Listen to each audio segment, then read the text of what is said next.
So thank you very much for coming. If you didn't sign in, please make sure that you do before you leave, because I'm using that as a list to see who actually has done the training. So if you're not on the list, then I'm going to be bothering you incessantly to go watch the video after this. There are some people who are going to have to leave a little bit early, and that's totally fine. If you could just note that you did that on the sign-in sheet. That way I can again track you down and make sure that you watch the part of the meeting that you missed. So Ken has a couple things to say, and then we'll do it. First of all, I wanted to say thank you to everybody for coming tonight. And you know, I think we're fortunate to have volunteers that help out with this town. I've been here for a long time, and I think we're all very fortunate that that there's such a good community that works to keep our town running. I guess kind of to follow up on the training is a follow-up on the training that we got last year from the town council. Right to know. Cal's going to cover right to know and some other things. I guess this training is to assist you and protect you as well as the town. A lot of laws change, and things aren't the same as they used to be. 27 years ago, when I moved into Canterbury and became active in the community, things will run a little different. So, but things have changed, and again, I think in a lot of ways they've changed for the better. I think it's important that our community, particularly in the times we're in now, is open and clear, and our residents have faith in our town government and all the town officials. Again, this training is to protect you as well as the town. Cal will have some slides on liability, but I think it's one of those things where we just have to say, okay, we have to be clear and we have to follow the laws. Just a real quick tidbit on budget. In 2024, our legal budget was $10,000. We expended over $23,000. In 2025, our legal budget is again $10,000. We've expended $1,200 year to date, and the planning board now has its own legal budget of $1,000. They've already spent over $2,500. So you can see the legal fees add up, and a lot of it is just through normal business. We have to have our attorneys weigh in on some things because they get controversial, and we want to make sure that we're doing things the right way. But we don't want to have problems where we could have avoided our attorney's fees. So,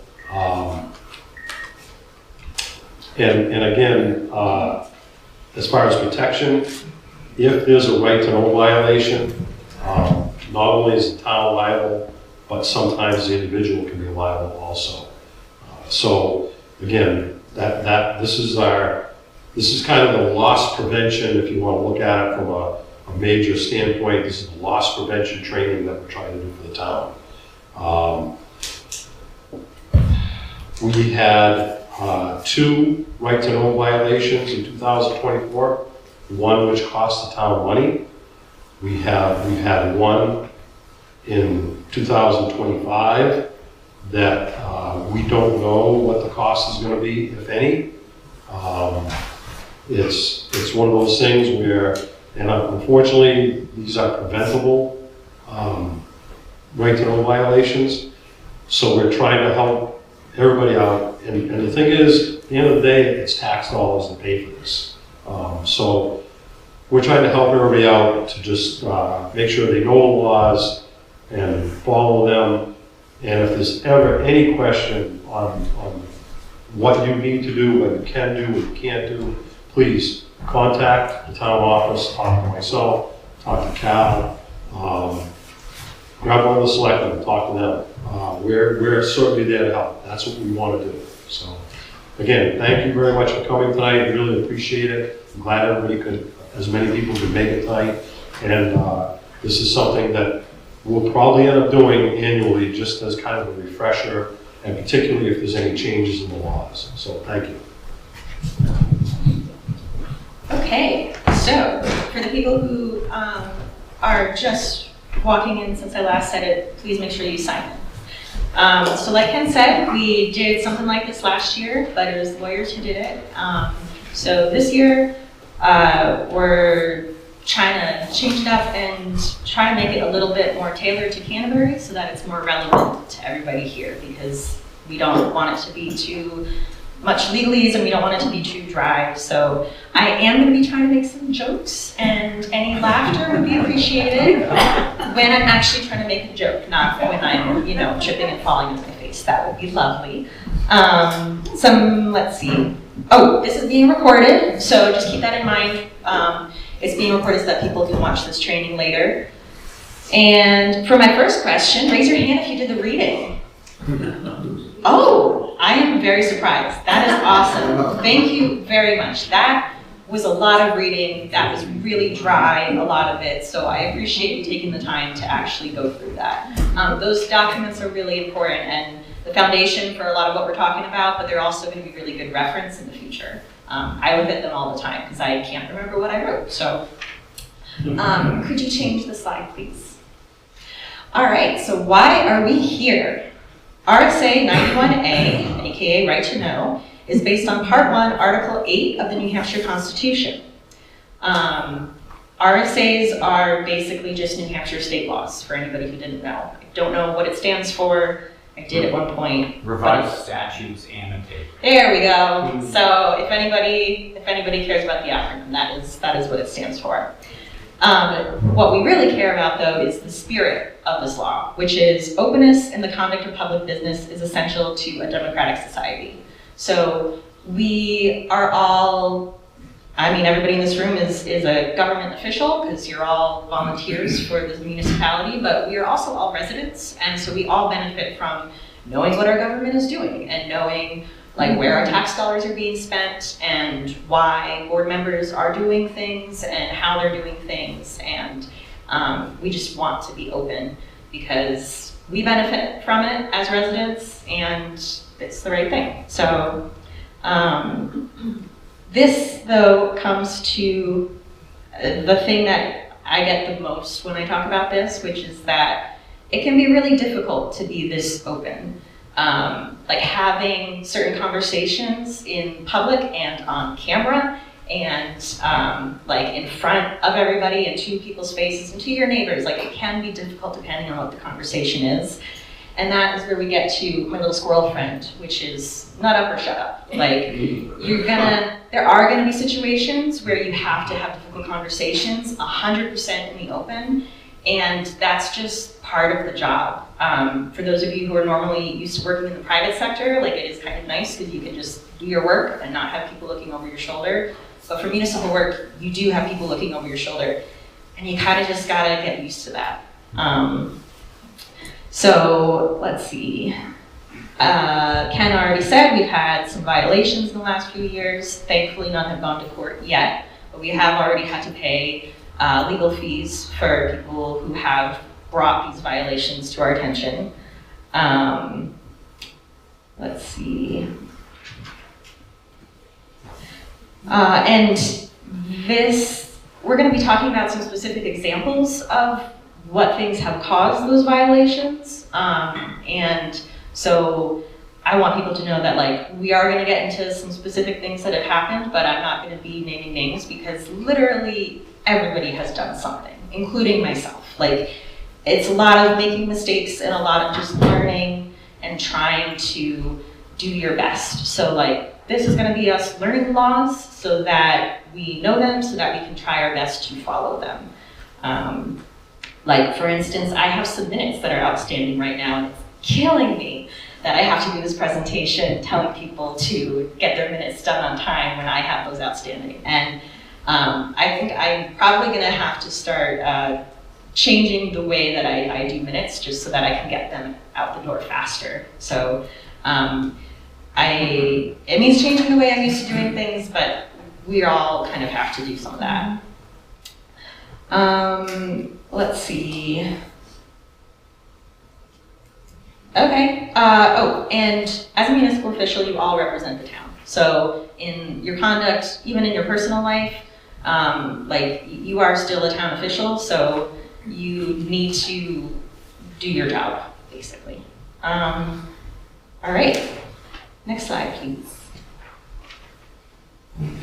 Okay, consequences. So I'm doing this at the top because it's a downer, so we can get to the fun stuff later, but also because I want everybody to know why they need to pay attention. Like we've gone through the why we're here, but this is what happens if you don't pay attention and if you don't follow the law. And this can happen if it's an accident or on purpose, but the town may have to pay attorney's fees and costs incurred by the person who brought the complaint. The meeting that, if it was a violation in terms of procedure around the meeting, then the meeting would be invalidated. So if you took a vote wrong or if you didn't notice it properly, then all the work that you did to have that meeting and do that work could be invalidated. You personally could be liable. It's not just that the town could get in trouble, it's that you personally could be fined a civil penalty of $250 to $2,000.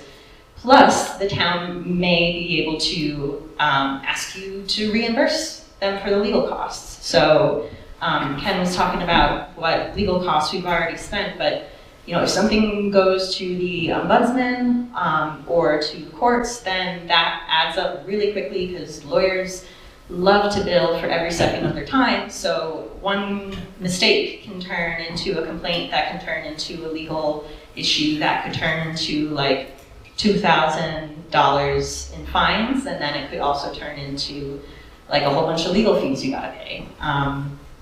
You may also need to do remedial training at your expense. So a few years ago, Nashua had a right to know violation where they had to find emails for some project or conversation, and they had their team like going around searching for all the emails. And they weren't able to find all of them because they didn't bother looking on like a backup of a backup server. So when it eventually went to court and those files were found and the judge looked at it, they fined Nashua like $20,000 and made every single person who was involved go to right to know training. So last year when I was at the NHMA one, there were a bunch of Nashua people there because they had all been told, like, you gotta go to this $80 training because you messed up. So you can also be removed from office. So if you are appointed, and if you're appointed by the Board of Selectmen can remove you from office if you have right to know violations. And if you are an elected official, the process is a little bit more complicated, but you definitely can be removed for right to know violations and any other legal violations you have. Especially, we're going to be talking about confidentiality a couple points here. And so RSA 42:1-A is the one where you can be removed from office if you break confidentiality. So let's see. And then all of these things can cause the legal budget to get blown. And if we have to go to town meeting and say, answer people asking why was the legal budget like 20,000 over, like we're not gonna lie. We're gonna say, this is what happened and you don't wanna be the cause of that because that would suck. I may be swearing during this presentation. My apologies. I do not have a good filter. I have sworn multiple times recently in front of a 5-year-old, and she calls me out on it every single time. So, let's see. So, 2 things about the consequences is that if you speak up and point out that something that's happening is a right to know violation, particularly if it's a discussion that shouldn't be happening, like if you're in non-public session and it should actually be in public session, if you point out that violation, and you request it be put in the minutes, then you can personally avoid penalties, even if everybody else present has to gets in trouble for having a discussion that they shouldn't have had. And recording secretaries who are not members of the board are not responsible for making the board follow the law. So each and every single one of you are responsible for knowing the law, and if you do something wrong, it's not somebody else's fault that you did it wrong. It's that you need to know the law just like everybody else. And that's why some of these things that we're going to talk about, you may be like, oh, we don't really do this that much, or oh, I'm not the secretary for our board. You still need to know how it works, because you need to be able to spot when something is going wrong so that we can all help each other make sure that we're doing the right thing. Because we all make mistakes, and sometimes it's nice to have somebody watching your back saying, oh, hey, I think we're supposed to do it this way, because I remember that from the hilarious right to know training that Cal gave. So I've got a question for the crowd. If you are the chair and you hold an illegal meeting, can you be held personally liable? Anybody want to? Yes. Yeah. Yes? Yes, you can. If you are a member and you attend an illegal meeting, even though the chair is the one who called it, can you be held personally liable? Yes. The answer for that is mostly yes, but a little bit maybe. If you didn't know that it was illegal, like for instance, if the chair assured you that yes, it had been posted properly, like you might be able to, I don't know, reasonably say that you didn't know, but in general, yeah, you can be liable. All right, any questions so far? All right, can I have the next slide, please? All right, so now we're going to talk about being a team player. And so I am leading off with, I am very tired. And I am tired of herding cats. It's hard. We have a lot of people who make up all these teams that we have, and it's really hard to try to get cats to, do what you're trying to get them to do. So the point of this slide is please don't be a cat. I love cats, but like not as humans. So to not be a cat, here's some things that you need to do so that you can do your job. You need to know your mission statement and your bylaws. You need to know if there's any applicable RSAs or best practices. And you need to keep up to date with changes. So if you're new to your board, you should go to any trainings that you can to learn about what it is that you're supposed to be doing and learn about how your board is supposed to run. But if you've been on your board for many years, which most of the people in the room have, you still need to make sure that you're keeping up to date with new things. We're going to be talking about some of the things that are coming up soon, and a big thing that's happening this year is a whole bunch of bills that are in the House and Senate right now. They're doing the switch crossover week or something. And so there's a lot of land use and planning bills that are in the House or Senate or wherever. And there's also a couple of right to know ones. So like we are going to have updates in a few weeks depending on what happens there. So making sure that you're going to trainings continuously and keeping track of what's happening like every single year is really important.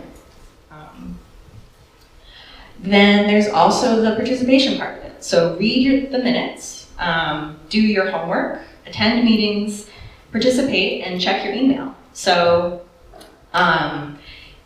we all know that it can be a struggle to find enough people to fill these boards and get volunteers who can participate. But we only want warm bodies if those bodies are going to carry their own weight. Like if you are not going to participate and you're not going to try, that's almost as bad as not having somebody there at all. And if you need to be led by the ear for every single thing, that's kind of worse than not having somebody there at all. So we want everybody to participate and participate as much as you can. Like, of course there's gonna be meetings that you can't show up to. Of course there's gonna be times when like you weren't able to read the like 90-page document ahead of the meeting. but you at least need to try your best. And if you are unavailable, you have to let people know. So if you can't make it to a meeting, you have to tell somebody, like the secretary or the chair or anybody that you can get a hold of that you're not coming. Again, emergencies happen. You're not going to be able to go to every single meeting ever. If you're taking a vacation, that's fine. Just let people know so that they know how to get in contact with you. Especially for certain boards where there's time-sensitive things happening, like if there's applications or if there's RSAs governing like how quickly certain things need to be done, then you need to be available and you need to be contactable. Then there's also don't make promises on behalf of your board. So if you are somebody who's on a board, which most people here are, you need to make sure that you aren't speaking out of turn when you're speaking one-on-one with somebody else. So, you can't, if somebody from the public comes up to you and says, hey, like, how are you gonna decide on my application? You can't, you gotta be like, I don't know, like, it's not, like, I am not my board, and I can't make a decision until we have had the meeting and we have had the hearing on the application. It's counterproductive for people to be talking as if they can represent the board unless they have been authorized. Like if the board has decided, oh yes, we are doing this, and so can go talk to the contractor about doing that. But in everyday kind of stuff, you can't make promises on behalf of the board without the board's input. Confidentiality, again, I talked about this on the last one. You can be removed from office if you break confidentiality. This is anything that you learn through your work as a municipal official that's not public information or is not currently public information.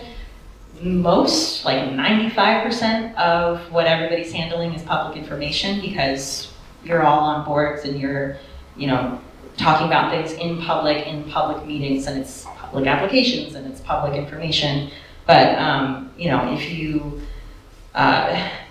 it's mostly going to be boards that handle financial things or personnel things where you could learn private information about somebody and you cannot go around and tell people about it because it's a violation of the law and it's a problem for privacy. There is a code of ethics coming out soon. That's another thing that is upcoming. And this slide touches on a lot of the things that are in there, but it's gonna get more into detail about like when to recuse yourself and how to be ethical in general and like how to behave with one another. And so there'll be more details on all this then. Alternates are members too. So if you are an alternate or you have alternates on your board, a lot of the times people use being an alternate as a way to like dip your toe into the pool of like figuring out if you want to participate in this or not.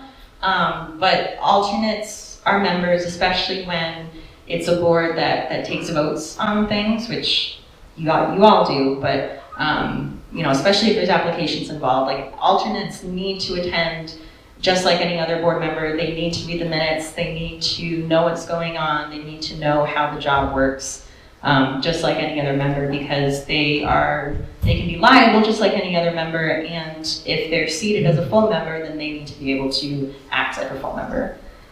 And I said don't be a cat, but also we're still probably gonna have some cats, and chairs are the official cat herders. So if you are a chair of your board, make sure that the people on your chair are doing what they're supposed to be doing. If somebody isn't replying to their emails, then maybe reach out to them and be like, hey, what's up?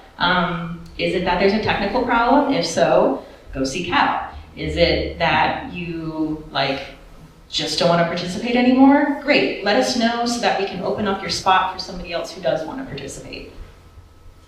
So I've got some questions for the crowd. If your board has its own bylaws or regulations or procedures that contradict an RSA, which one should be followed? RSA. It depends. Yeah, I know that sucks. So in general, I would say the RSA, but it's actually whichever one is more strict. So if the local ordinance says you have to notice something within 3 days, but the RSA says you have to notice something within 5 days, then you go with the local ordinance. Yeah, that's basically it. It's just whichever one is more strict.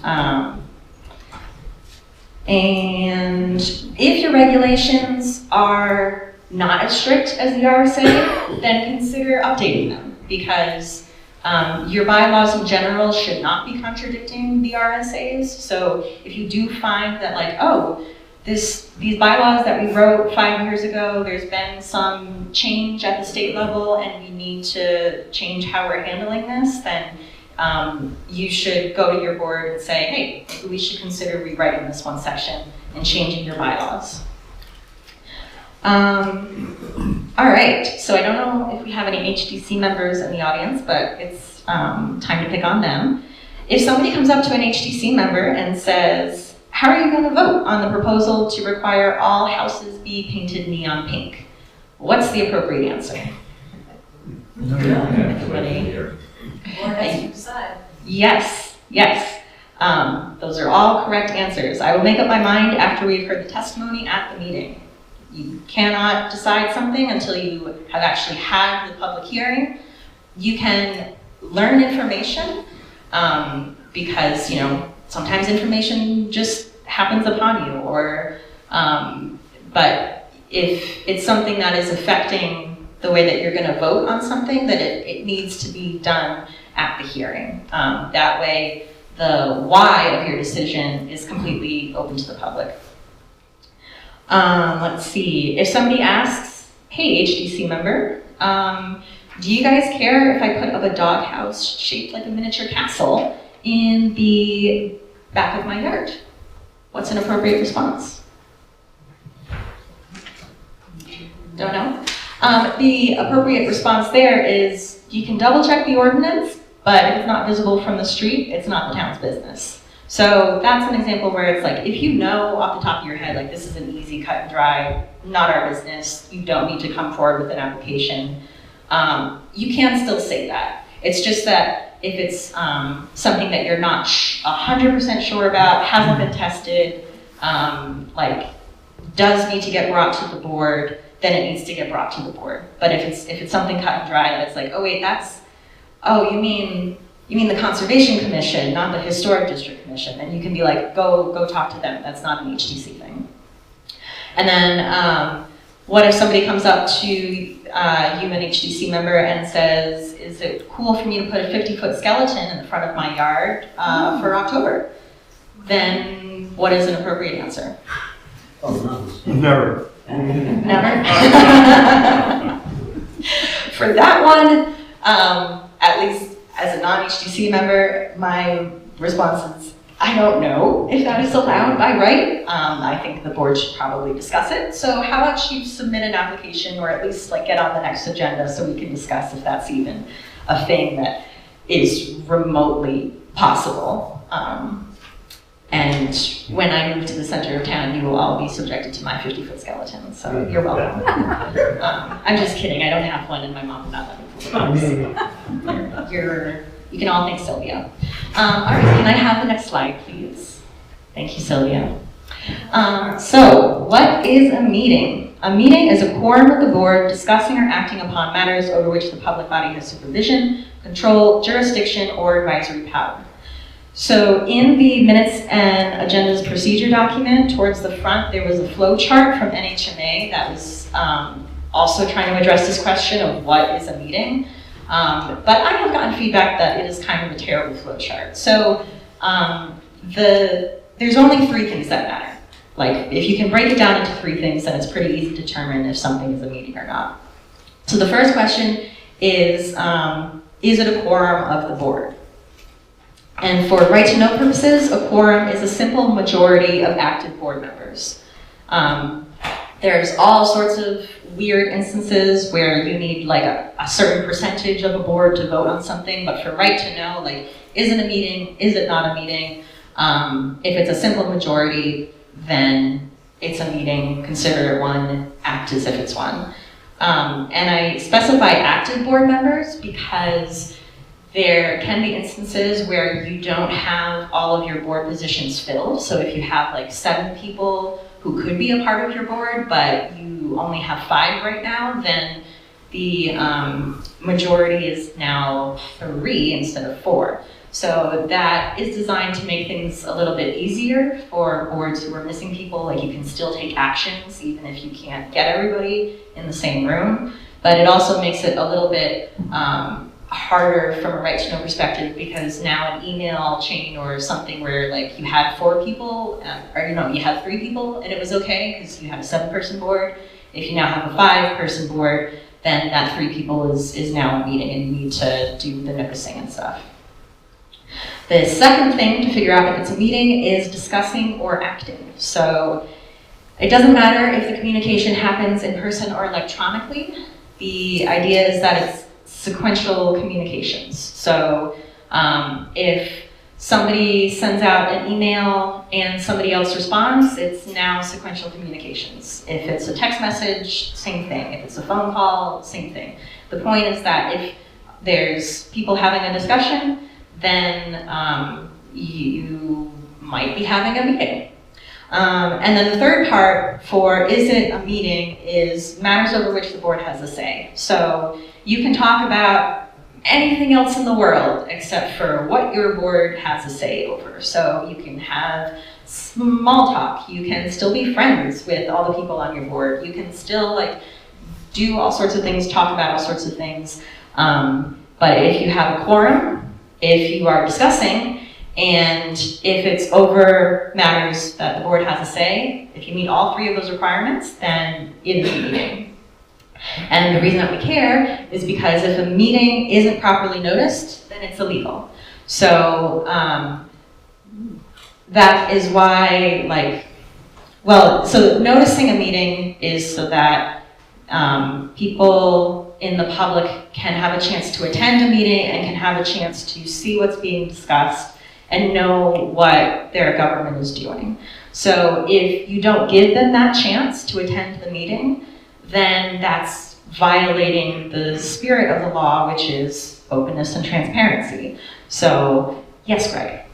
I didn't mean to interrupt. Oh, that's okay. Okay, so I'm a member of a 3-person board. Yes. So we have a new member.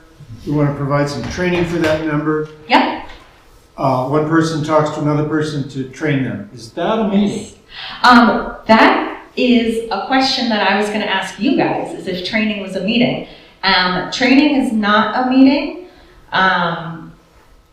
but it has to be really training. You can't be discussing matters like, so if your training is going to start being like, okay, well, here's some things that are on our docket soon, and we have to think about them this way and that way, then it gets a little bit into the discussion of matters over which you have jurisdiction. So it can be a little fuzzy sometimes, but for instance, I was going to ask, is this a meeting?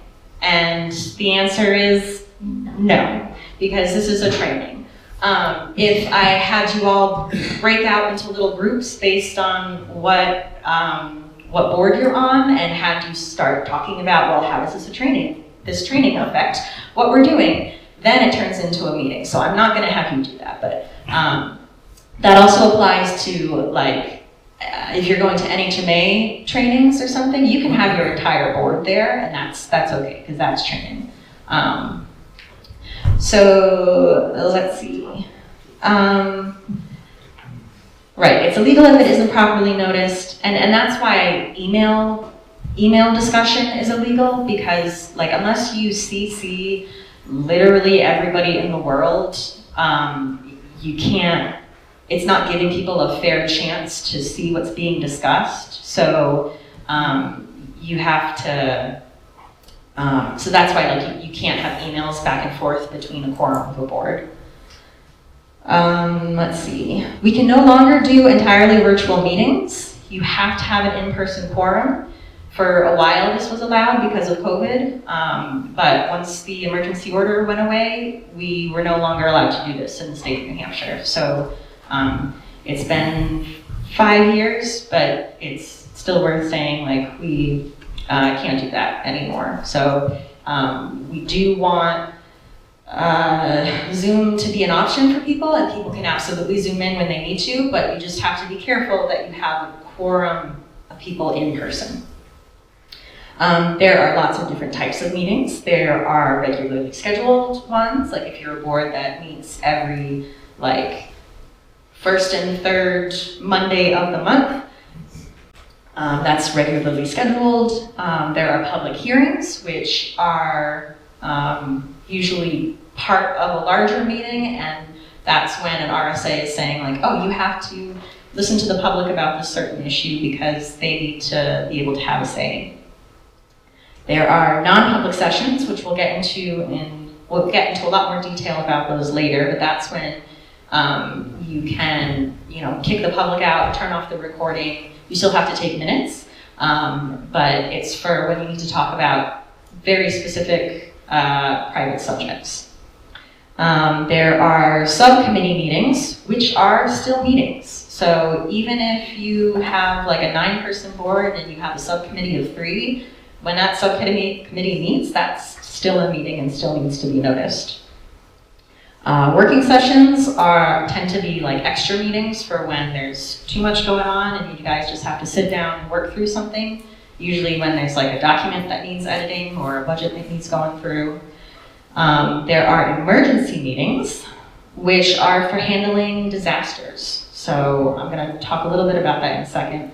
And then there are also field trips. So if the entire board has to leave the meeting house and go visit a site for something, that is still a meeting and still needs to be noticed and all that. So emergency meetings, like I said, they're for handling a disaster. And those are ones where you don't have to meet the noticing requirements as strictly. But it's important to know that just because a disaster might be happening doesn't mean that the meeting is an emergency. So an example is if the snowplow is broken and no one can leave their driveways, then like that's kind of an emergency. And so the select board would be able to meet virtually, like they could all jump on a Zoom to approve fixing the plow. But they could not jump on a Zoom to discuss like some unrelated ordinance or something. Like it has to be related to the emergency when you're having an emergency meeting. So now I'm going to pick on the Energy Committee. If you have a situation like this, where like no one can get out of their driveway, it's all snowed in, could the Energy Committee meet to finish up a grant that is due tomorrow? No. Well, maybe it's about climate change. So I would actually say maybe, because like, is the grant due tomorrow? Like, you actually do need to have a quorum of people meeting to finish this. Like it could be justified. Especially if you've talked about it before, then people know that this is happening. Like if you talked about it before at public meetings, then like there's some background there. If it was like brand new out of the blue kind of a grant, then like that might not be the best thing to do. It really depends on why you can't give proper notice and what is on the agenda. And it does require that you give as much notice as possible. So like if you are in a situation where you're like, I think we really do need to meet to like work on this grant because we have a deadline to meet, then like you could maybe put it out on Facebook, like, hey, the Energy Committee is switching the meeting that was already happening to just online because we've determined that it's an emergency. Like there are options, but emergency meetings are very, very rare, and you really want to think about like, how necessary is this meeting? Could you wait 24 hours without it destroying everything? Let's see. So non-meetings are socialization, consultation with legal counsel, circulation of draft documents. Like there's a lot of things that are not considered a meeting, even if there does happen to be a quorum discussion. It's, you know, if it's matters that the board doesn't have say, then that's just socialization. Now, Yes. the Conservation Commission has work days. We go out into a field, there is a quorum of us there, and we're all cutting brush, but we don't talk business. We do. We say we want to cut that. Let's be clear. So, I would say that's not a meeting because the business you're discussing is like, if it's like, do we cut here, do we cut there, that kind of stuff. If you suddenly all take a break and start discussing whether or not you want to, you know, try to get an easement over some other piece of property or something that's like very official, like you should not do that. But you can, if you think about the spirit of the ordinance, which is like, people need to know what you're doing, why you're doing it, what decisions you're making, that kind of a thing. So if you're having a discussion and you're suddenly like, wait a second, this is something the public would like to know about, then stop and wait till your next meeting to have that conversation.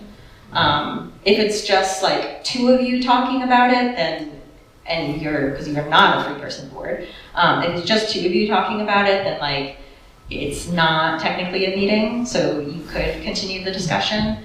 But again, like, if you're having a discussion and it's something that's going to affect a decision you make later, then you should really bring it up at the next meeting. So you can say like, oh hey,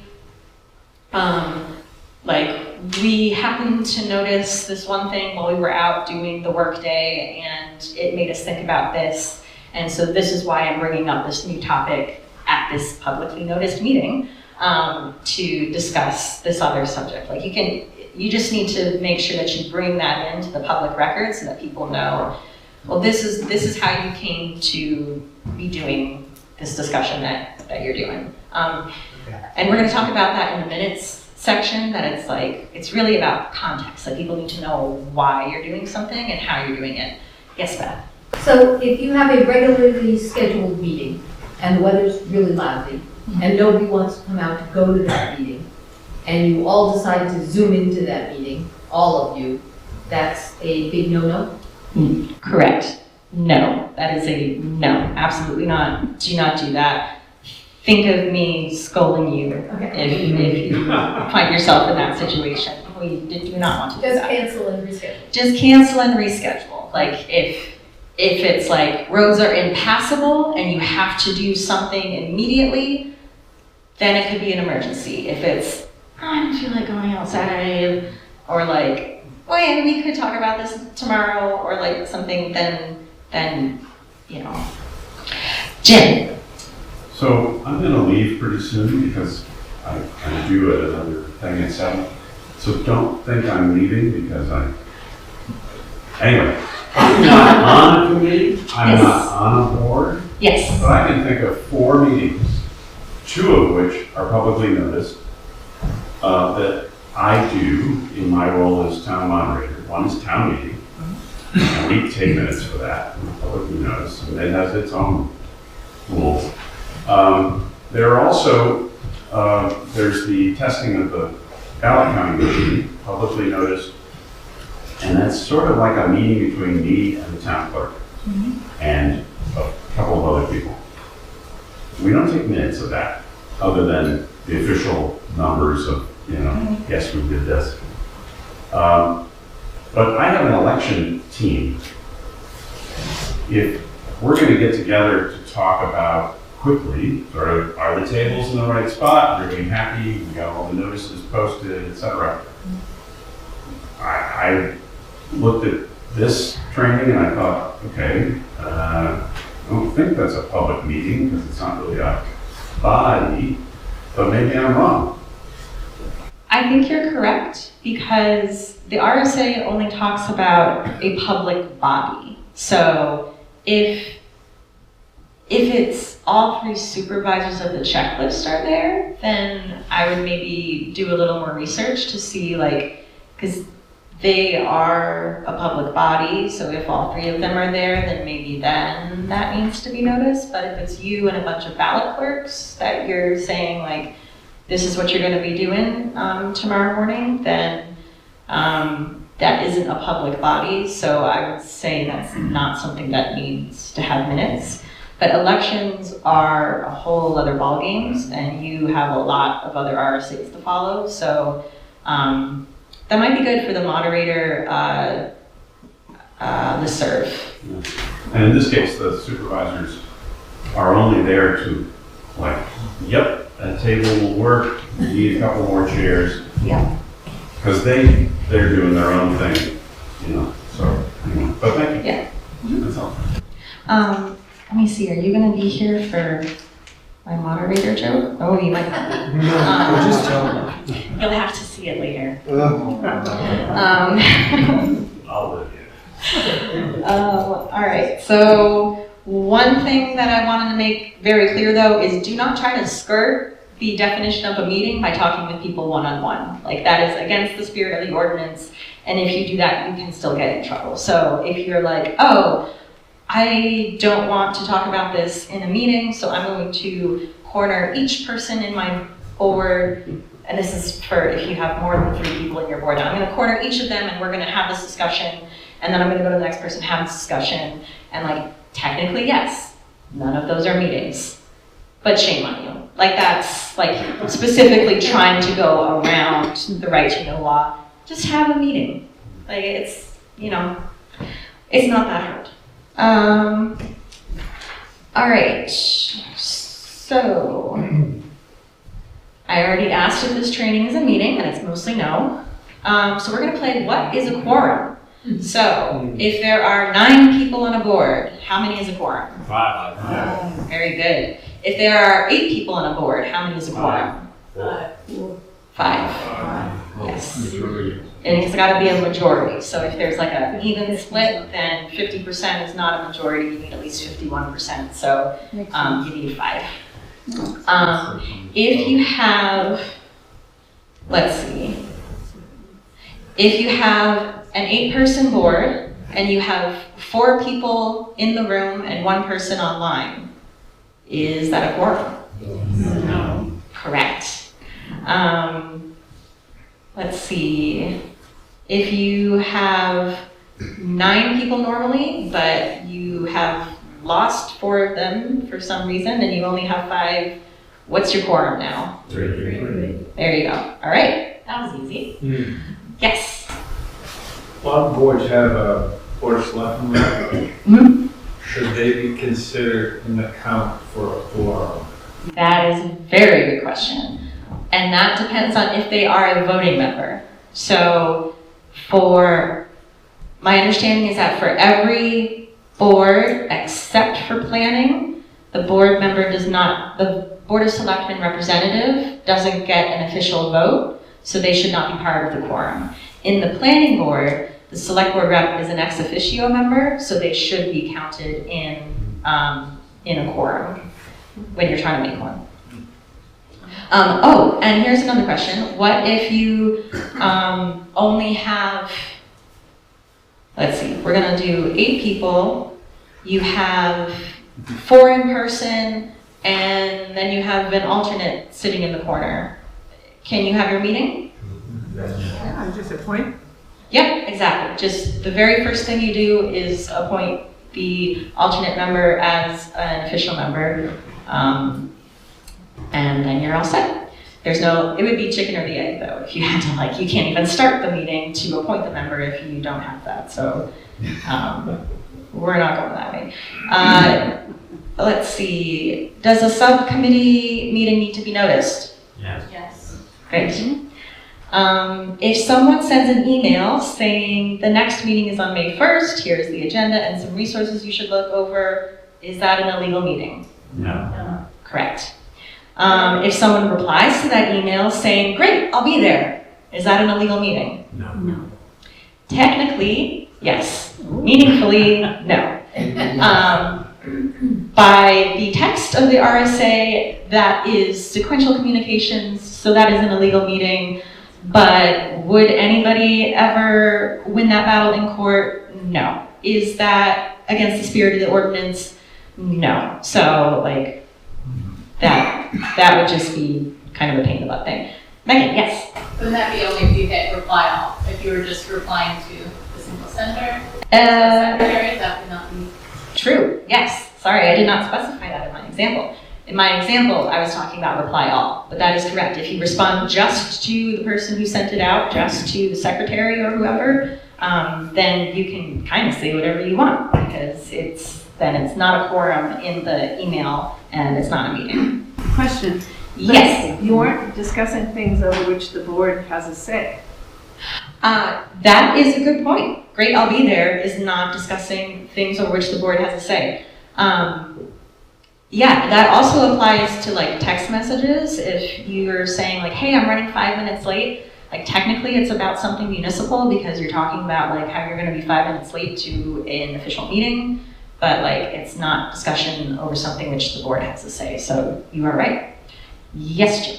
In the training, I believe it talked about, I mean, the document talked about when sending emails, is it best practice to put all the recipients in a line CC so that no one can do reply all? So I get to that in the email slide because I have a whole section about email. It is most proper to BCC everybody so that people cannot reply all. But I tried doing that for a while last year because that's the way NHMA recommends it. And I found that to be very cumbersome because then you would have people being like, oh, did Cal send this just to me or to all of these other people? And so if everybody's blind copied, nobody knows who got it. So there was a lot of like extraneous forwarding or like people responding back to me saying, hey, don't forget to send this to so-and-so. I'm like, I did. You just couldn't see it. So if your board is capable of being responsible and all-knowing, like do not reply all, then I would just say carbon copy, you don't need to blind carbon copy. All right, so now I'm gonna pick on the trustees of the trust funds. If the trustees of the trust funds are at the store talking about how cute their pets are, isn't it a legal meeting? No. Correct. What if they talk about how they disagree with the warrant article the cemetery trustees proposed to fund putting googly eyes on all the headstones at Maple Grove? Is that an illegal meeting? Sure it is. If We have it's swing board. over there? So that is not an illegal meeting because that is not a matter over which the trustees of the trust funds have jurisdiction. But if I change the question to, what if they're talking about how the cemetery trustees have asked to use funds from one of the trusts to fund this googly eye project?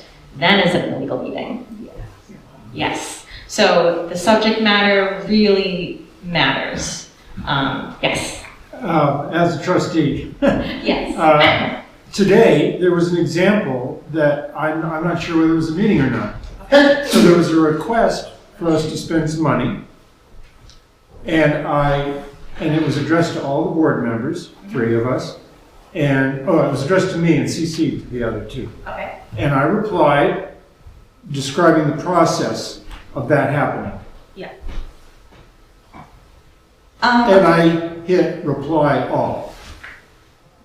I would say that is all right because you were describing a process that I assume is standard and public and like you're just telling them, here is how you would contact us to get on our agenda for something that needed to be actually discussed. Is that correct? Yeah, basically. Then I would say that falls under technically yes, meaningfully no. Like, Yeah. it's technically discussion, but some of these things aren't defined, and it really bothers me because it's like discussion. Is it just that you're talking back and forth? Because that's what the RSA says. But if what you're talking about matters, then sometimes it's a little gray. Yes, Leanne. Wouldn't how to be considered training? He said he was explaining how to. Yeah, I think that could be considered training. You're training the person who asked, the applicant, I guess. It's I guess the ideal magical world situation is that you had all of your processes on the website and you could just say, hey, go look at our process for how to do this. But that's not always going to happen. So it can be a little gray, but I think I wouldn't go to court over that. Right. I think that there's a balance between following the law, using good judgment, and also being reasonably friendly. You know, if somebody makes a request like that, you want to be able to give them an answer if it's just facts. Just the fact, ma'am. and that would be a friendly response rather than sending them to the website, I think. That's a good point. Yeah. Yeah. All the gray areas are there. Yeah, it's a gray area, but I think you can weigh. There's things you gotta weigh. There's considerations there. Now, this question related to subcommittees. I get it if it's a formal subcommittee. What if it's more like an ad hoc committee where you say you assign 3 people, which is less than the quorum of the board, to go take care of a project or figure out the details on something? Does their get together need to be noticed, and do they have to have minutes? Or can they just have their session and then bring the discussion, bring their thoughts to the next full board meeting for discussion? I'm gonna have to get back to you on that because I don't actually know what the legal definition of a subcommittee is, because I don't know if there's a difference between like a formal subcommittee or a, hey, we're calling you a small group of people to go work on this task. I would assume, I'm not gonna assume, I am leaning towards it's probably not an official thing, but I wanna check and get back to you on that. So I'm gonna take a note.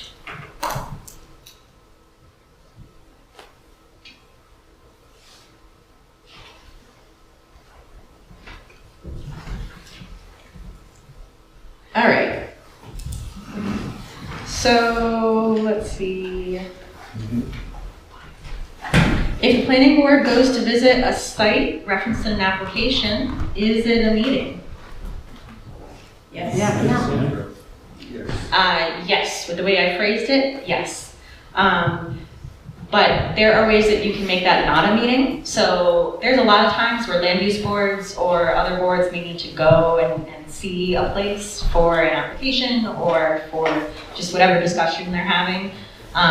If you don't want to deal with coordinating carpools and getting everybody to this one road, this one like dirt road at the same time, like it's probably just better to say like, go when you can. And if you happen to accidentally meet a quorum of people there, don't talk. That way you just avoid the quorum thing. But if you're going to like somebody's property and that person is giving you a tour, then like you kind of do need everybody to be there at one time. And so even if you say, hey, board members don't talk to each other, it's still a meeting and it needs to be noticed. And speaking of, can board members carpool? Yeah. You talk about your pets. Exactly. Talk about your pets. All right. Can we go to the next slide, please? All right. So how to notice a meeting. 24 hours is the minimum. And the RSA is very weird, and it says excluding Sundays and holidays. This I did not know until recently. So I was telling people straight 24 hours, but apparently if there's a Sunday or a holiday, you cannot count that. So if you have a meeting on Monday, it's got to be noticed by Saturday. They also are not doing traditional business days, so Saturdays for some reason, okay, but it's Sundays and holidays that don't count towards that.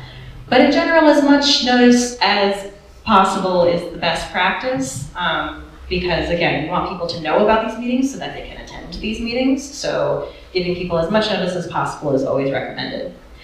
If there's a public hearing, the RSA will have specifics on the timing and the wording. RSAs usually use calendar days, but they will specify if they're not talking about calendar days, like they did for right to know where they specified Sundays and holidays don't count. If there's contradictions, always pick the one with the longest notice period. We are doing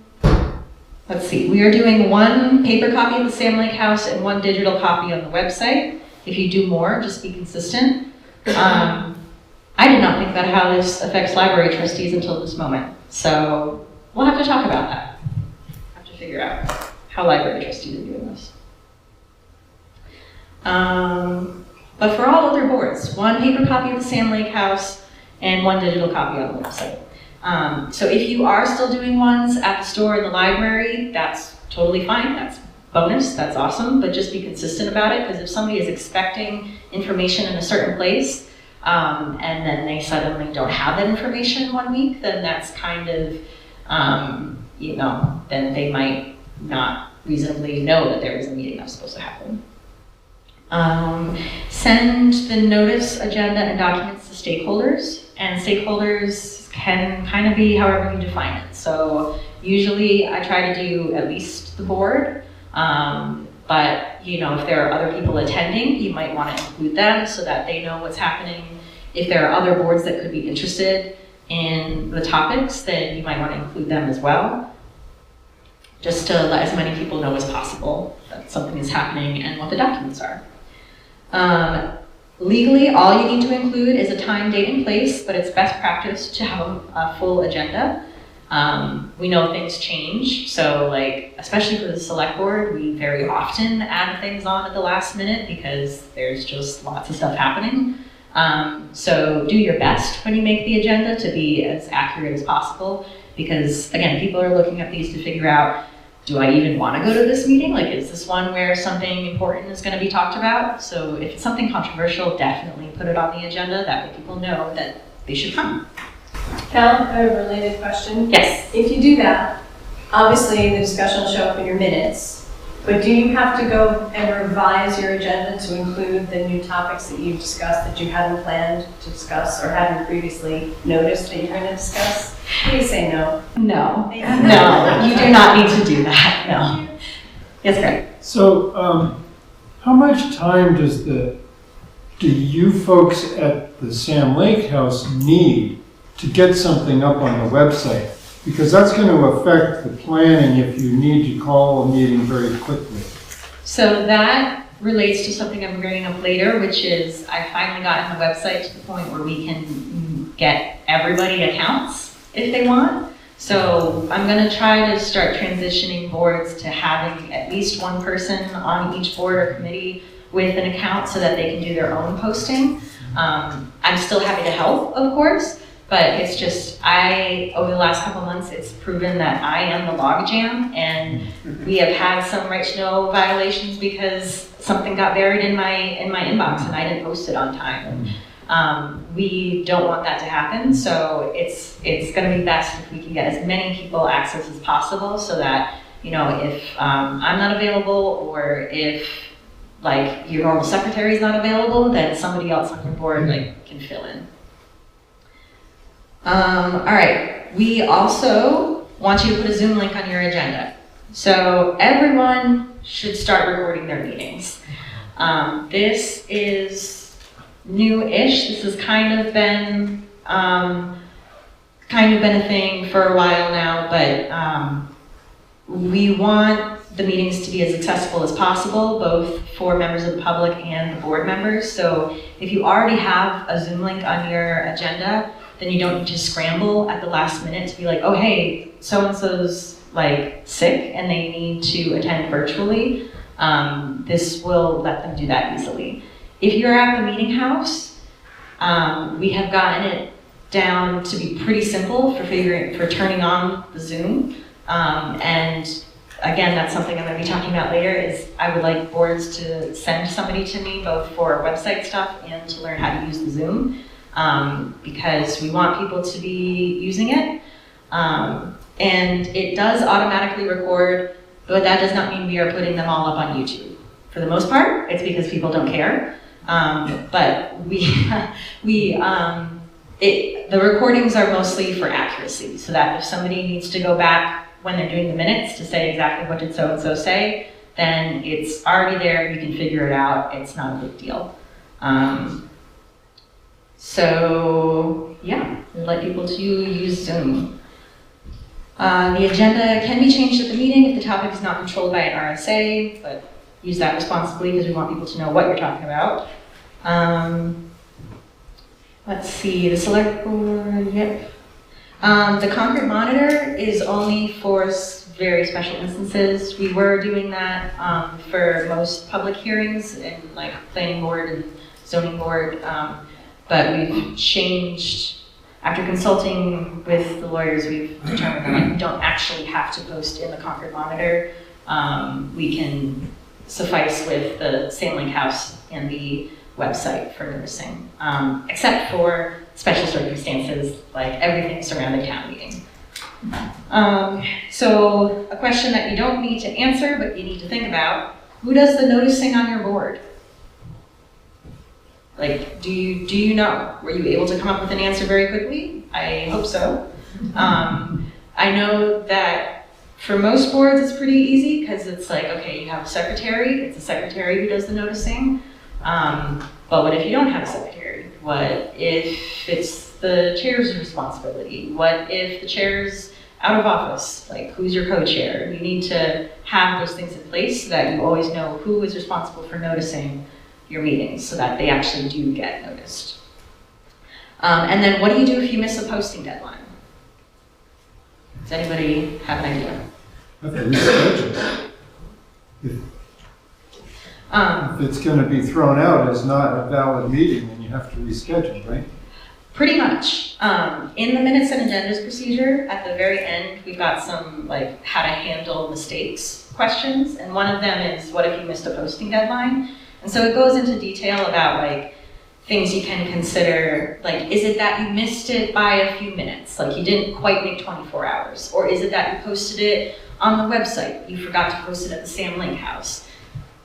Did you forget to post it at the Sam Lake House because it was a Sunday and nobody was there anyway? Like there's some things to consider, and it's similar to emergency meetings. Like, is it possible to postpone this discussion and have it in 24 hours? Is it a controversial topic that people really, really want to be there for?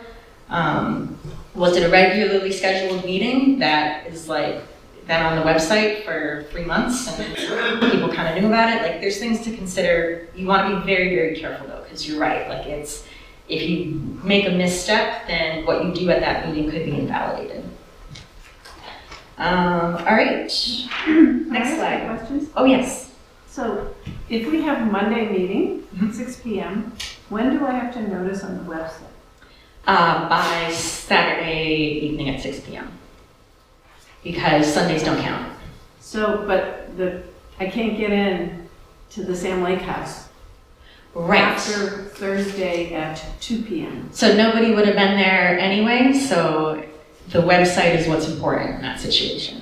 If you want to, you could like go into the store and post it up there, because we do have that bulletin board, but that's not required, really. And that's not where I would normally post. So it's, in that case, it's the website that really matters, because that's where people would expect it, and that's where people would actually be able to see it. Just like I often, for the select board, we do still post the store in the library, and today I posted by sliding the agenda into the little slot where you return books. And sometimes it gets crumpled, but it will get up on the board the next time that they're open. Is there a way we can do that for the Sam Lake House, so I can drop my... Oh, yes. I don't know if Sam's gonna like this answer, but he's got a little box attached to the side of the building. It's meant for like tax payments that need to come in when people walk by, but you can put all sorts of stuff in there. Nothing mean, please. Okay, oh, and so this is what I wanted Jim Miller to be here for. So meeting conduct is our next topic. And quoting the great Jim Miller, or semi-quoting him, paraphrasing, it's okay to disagree, but not okay to be disagreeable. So he says that at the beginning of every town meeting, and it's very true. Like, we're all professionals. We're all here to work together. We are all here because we love Canterbury and we want to improve it and do what's right for it. So it's totally fine and healthy to have disagreements about how things should be done, but we all just need to like be professional about it and, you know, try to,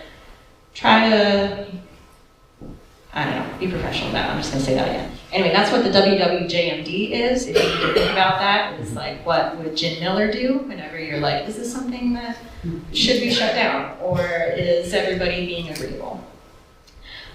So again, board members may participate by Zoom, but you still need an in-person quorum. If somebody is participating by Zoom, you have to make a note in the minutes about why they need to participate by Zoom. You don't need to get into all their health information, like if it's that they have COVID or something, you can just say, so-and-so is ill. Like you don't need to get into more detail than that. Anyone can attend a meeting and they can record, take photos, etc. So we welcome recording, as you can tell by this recording right here, and we welcome Edgar, who comes and records our meetings. This increases participation and spreads accurate information. So we like it when people do that. And the chair gets to decide, but the chair gets to decide who speaks. So just because anybody can attend doesn't mean that anybody can take over the meeting and start talking. Public participation is only required at public hearings. In general, meetings in Canterbury are pretty informal, like it's small groups, people who know each other, but you need to know the rules about how to handle speaking, because if somebody comes in and starts disrupting things, you need to know what you can and cannot do. So that gets us to First Amendment audits. Who knows what a First Amendment audit is? Ooh, only 2 people. Okay, so a First Amendment audit is charitably somebody who is making sure that you know how to do your job.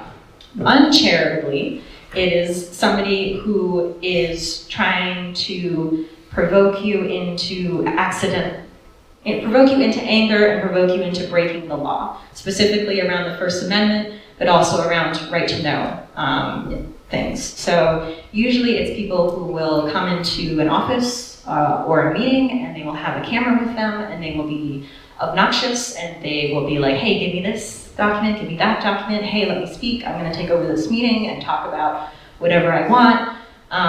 Like they will really push the limits of everything, and if you get angry, that's what they want, and that's what they will put up on their YouTube channel. If you go to YouTube and look for a First Amendment audit, it's kind of terrifying because it's full of people who are just working in their office and they're on camera being like, hey, get out of here. And it's like, actually, that person does have a right to be there, and that person does have a right to film. So if you have a meeting that's open to public comment, then everybody needs to be allowed to speak. The only way that you can restrict it is by time, place, and manner. So you can absolutely say, you've got 2 more minutes left to talk about this because we need to get on with the meeting, so we're gonna restrict everybody to like 2-minute discussions, or we've already talked about this topic, so we're gonna say, in order to facilitate the meeting and move things forward, we're only going to say like new things, but you can't restrict somebody from saying something you don't like. So they may say something you really, really don't like, and it may make you angry, but then you need to think about, what would Jim Miller do? And you need to remember to like stay calm, stay open, stay friendly, because like maybe it's not somebody doing a First Amendment audit, and maybe it's somebody who's just like a little rough around the edges and like you're not used to their style of asking questions. So you need to be as chill as possible and be helpful and understand when you can and cannot stop them from doing something. Cal? Yes. Real quick, NHMA does have a class on disruptions to meetings. One of the safest things you can do if there is, you run into a situation where the meeting is really spiraling out of control, you can stop that meeting, you can adjourn it, you can table it, and in some cases, that may be the best way to handle a situation like that. But again, NHMA has trainings on disruptions to meetings, so I would encourage anybody that has any questions about that to look on our website and see where there's a training. Thank you. Okay, so next is secret ballots are illegal. This is something that I kind of knew, but did not fully understand until recently. Secret ballots are only allowed at town meetings, school district meetings, and elections. So there is basically no situation in any of your meetings that you would be having a secret ballot. And this kind of goes back to nut up or shut up, where it's like if you don't want it to be public who you're voting for, if you're doing like a ballot for chair or a ballot on an application or something, like it has to be public what decisions you're making because you're a public official. So you need to be able to say in public, this is how I am voting. And so that's the reason secret ballots are illegal. And then before and after the meeting, quiet coyote. So this is what I was doing at the start when everybody was chattering. This is something that I learned from that same 5-year-old who scolds me for swearing, because they teach it at Canterbury Elementary School. Before a meeting starts, you can't be talking business. Like it's an illegal meeting up until the meeting starts. And after the meeting ends, you can't be talking business. It's an illegal meeting. As soon as the meeting's closed, stop talking. So again, you can talk about anything else. You can talk about the weather, you can talk about your pets, you can talk about anything at all. But if your board has a habit of getting into things before the meeting starts or continuing to chatter as everybody's dispersing and packing up, then you might need to revert to quiet coyote. You might just need to be saying, everybody stop talking, because we need to learn to be responsible about what we say before we get speaking privileges before and after meetings back. So just something to think about. And yeah, so think about that next time that you have a meeting. And so question, what if a quorum doesn't show up? What do you do? You can have the meeting as long as you don't make any decisions, I think. Yes. So Kelly is right. Because the meeting has been noticed properly, you could still continue to talk about some things, but you can't make decisions and you can't vote on things. So then it's more like a working session or a subcommittee kind of a situation where like you don't have everybody there, so you can't be making important decisions. And if you can, just cancel and reschedule, then you should do that. But since you're all there anyway, and it has been properly noticed, just make sure that you are taking minutes and you don't make any decisions. If there's anything that is super important that you discussed, make sure that it gets brought up at the next meeting when you actually talk about the thing that you need to make a decision on. And can you reopen a meeting after it is closed? No. Yes. If everybody's still there. All right. Yes, and I think I covered that in the what happens in emergency situation in this document. It's basically like if anybody has left the room, like anybody at all, then you can't reopen the meeting because they thought it was over, and so it wouldn't be fair to them to keep talking about things when they've already left. But if it's like, and this happens a lot, where it's like, motion to close, second, all aye, and it's like, wait, I had one more thing on my to-do list that I just read right here. That's like 5 seconds later. Nobody has left their seats. Like you could reopen the meeting if you need to, and continue discussion. Okay, next slide, please. All right, so how to do minutes. The secretary does the minutes, and secretaries can be a separate person or a board member. We generally try to do separate secretaries who are like paid recording secretaries for boards where there's lots and lots of discussion and lots of detail needs to be recorded, because in that instance, it would be really, really hard for a board member to participate and be writing notes down, so it's just for ease of participation that we do an extra secretary.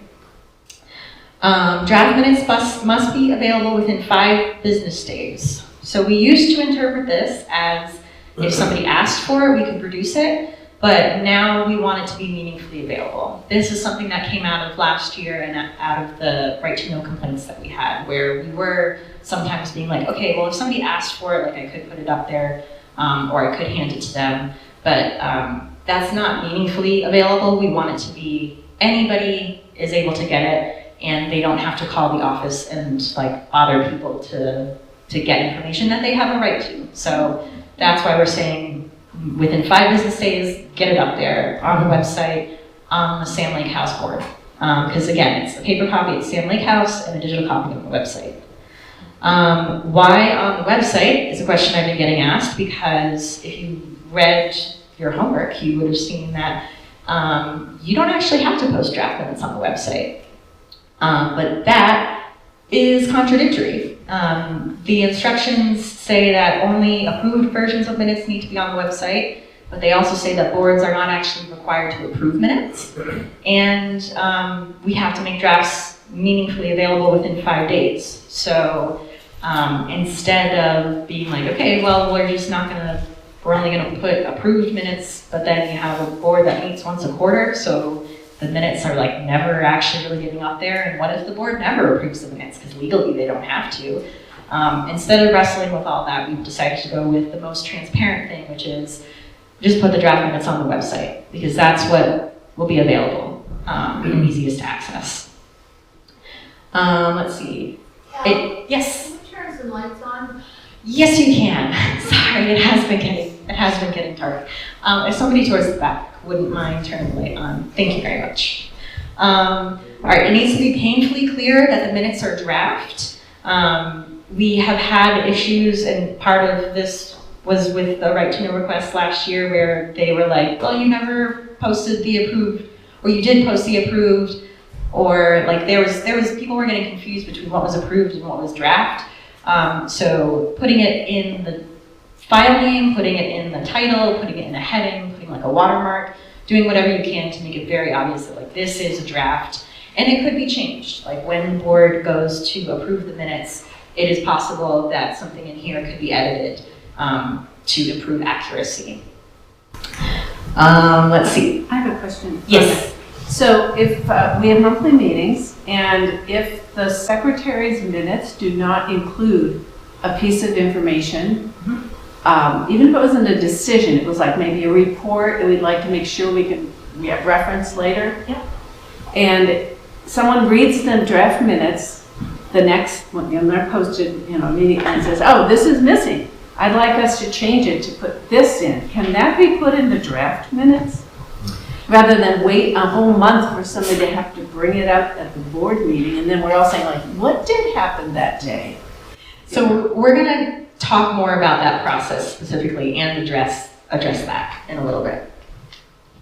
Because that is a very good question. All right, so technically you don't need to approve the minutes, but it's best practice to do so, and to do so at the very next meeting. And do the review while people still remember what happened. So this kind of goes to that a little bit, where like you send it out to the board, you send the draft out to the board members within 5 days. That way they can all read it like as soon as they get it, hopefully, or within like a day or two, so that while they can still remember what happened, what didn't happen, they can write their notes down, they can give feedback, and you can actually make sure that you remember what happened. Recordings will make that easier, because if things are recorded, then you can just go back to the video, but you should do it as soon as you can. Yes? If you send an email with your draft minutes, people are replying about the draft minutes, isn't that technically a meeting? So, yes, which is why we recommend that when the process, and we will get into like the specific steps, but Like you send it out to the board and you say, here's the draft minutes, reply just to me, the secretary, with your feedback on what needs to change. That way, it's not an illegal meeting, and also that makes it easier for the secretary, because we're going to talk about how they need to like compile the suggested changes. So, all right. And then one last thing that I keep getting questions about is why not use AI to do minutes? And it's a fair question. So I did extensive testing last year, and to get an AI summary of conversation, the transcript needs to be accurate. And the biggest issue that we have in Canterbury is the sound quality. You need really good sound quality. You basically need like every single person to be mic'd so that the recording is actually able to hear what every single person is saying so that the AI is able to make an accurate transcript. In the testing that I did, it took me between 40 and 60 minutes. 40 was when I was able to like make the sound quality as best as I could with what we have. It took me 40 to 60 minutes to correct the AI transcript for 15 minutes of a meeting. So that would have taken many, many hours that we don't have time for, or the money for, because I'm a paid secretary. So like, we can't be paying me for correcting AI transcripts. For smaller boards, it would likely work better. So if you want to try it, go ahead. But like, those boards generally don't need transcription, and it's going to be cheaper and easier to just have somebody taking notes. For larger boards, the audio processing is a lot harder. The meetings are longer. The need for accuracy is higher. And that's usually when technical things are talked about, and that's what the AIs seem to have the most trouble with, is getting numbers right and getting technical information correct. So I will update you maybe in a year when we have better technology, and maybe this will be something we can work on. But for now, please stop asking. Okay, let's see. Questions? If you have a meeting on Tuesday at 7 p.m., when is the latest minutes can be posted? Monday, 7 p.m. Oh, minutes. 5 days. There are business days, so Wednesday, Thursday, Friday, Saturday, Monday. Business days, I say Monday. Yes, Monday. Sorry, I had to. Well, this is what, like, even me who's asking this question, I have to count on my fingers to figure out when do I have to do it. So it is, for right to know purposes, we are not counting Sundays and holidays. So yeah, Monday in the evening. But basically, just try not to push it. Like, just do it as soon as you can. That way you aren't kind of on the edge. But then there's a question of, what if you miss a deadline? What do you do? Probably as soon as you can. Yep, as soon as you can. And sometimes as soon as you can is after doing a right to know training in front of a whole bunch of people where you're telling them to do the minutes and you still haven't done your own. So anyway, yes, just do the best that you can. If you miss a deadline for minutes, just get them out there as soon as you can.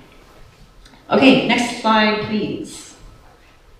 What needs to be included in minutes? It's basically, you need to be able to understand the conversation if you weren't there. So the minimum by the RSA is the names of members present, other people participating, not necessarily everybody who's present, but people who are actually like speaking during the meeting, a brief summary of subject matter discussed, the names of members who made or seconded each motion, and any final decisions reached or actions taken. And brief summary of subject matter discussed, it's really like, we want the who, what, when, where, why, and how.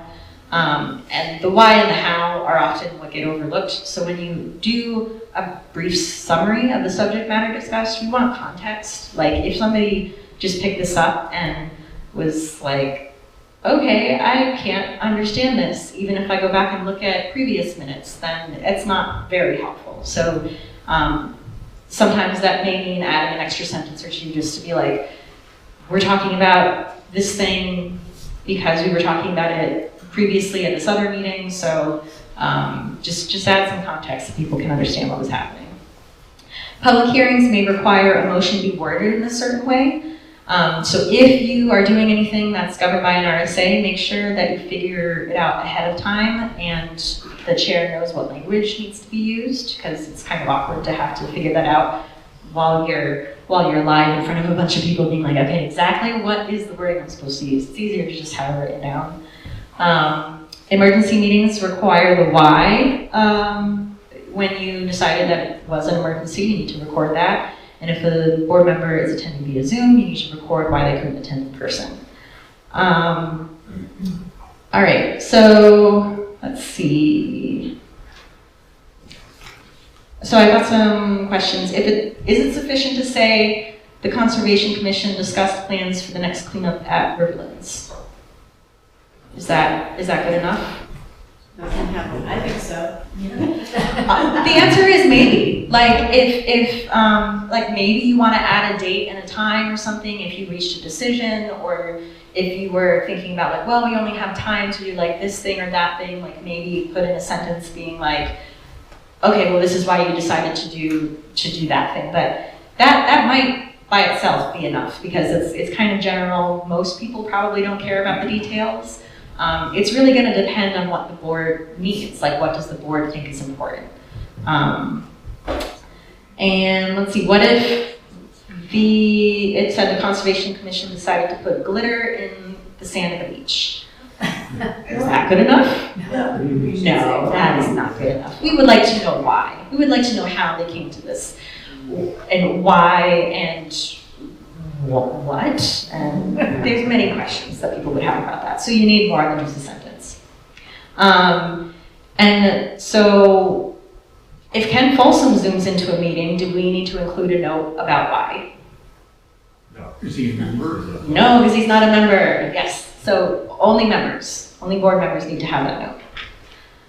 All right, next slide, please. Yes. Is it sufficient to, if you know you're pressed for time, but you want to meet your right to know deadline, can you do your draft minutes that are not as complete as you might like, but have everything that's required, and then, that's what's posted? Can you come back at your meeting and then have the more complete minutes to approve that have more of the context of the discussion? Is that legit, or is that not a good idea? You can do that. The minutes, when we go through the approval, it will be amended minutes. If there's significant changes, and I am going to touch on that here, if there's significant changes between the draft that was posted and the thing that's going to be talked about, then you might want to make a second draft, and this is where second drafts come in. So, but yeah, if you need to be a little more brief so that you can meet the posting deadline, then you should be a little more brief. That's part of what I'm going to have to learn how to do, is be a little more brief. But second drafts are allowed? I'm going to talk about when and where second drafts are allowed. Okay, thank you. Yes. Wouldn't that be considered an edit? And since edits have a formal process that you have to do within the meeting itself, wouldn't something like she just posed qualify as an edit? Yes, and that's why I think like the second draft. So let me talk about second drafts in just a minute. So the best practice for the process of doing the minutes is you write the minutes, you write the draft, you post it in all the places that you need to do. And then board members, or really anybody, can send suggested changes to the secretary. So you would,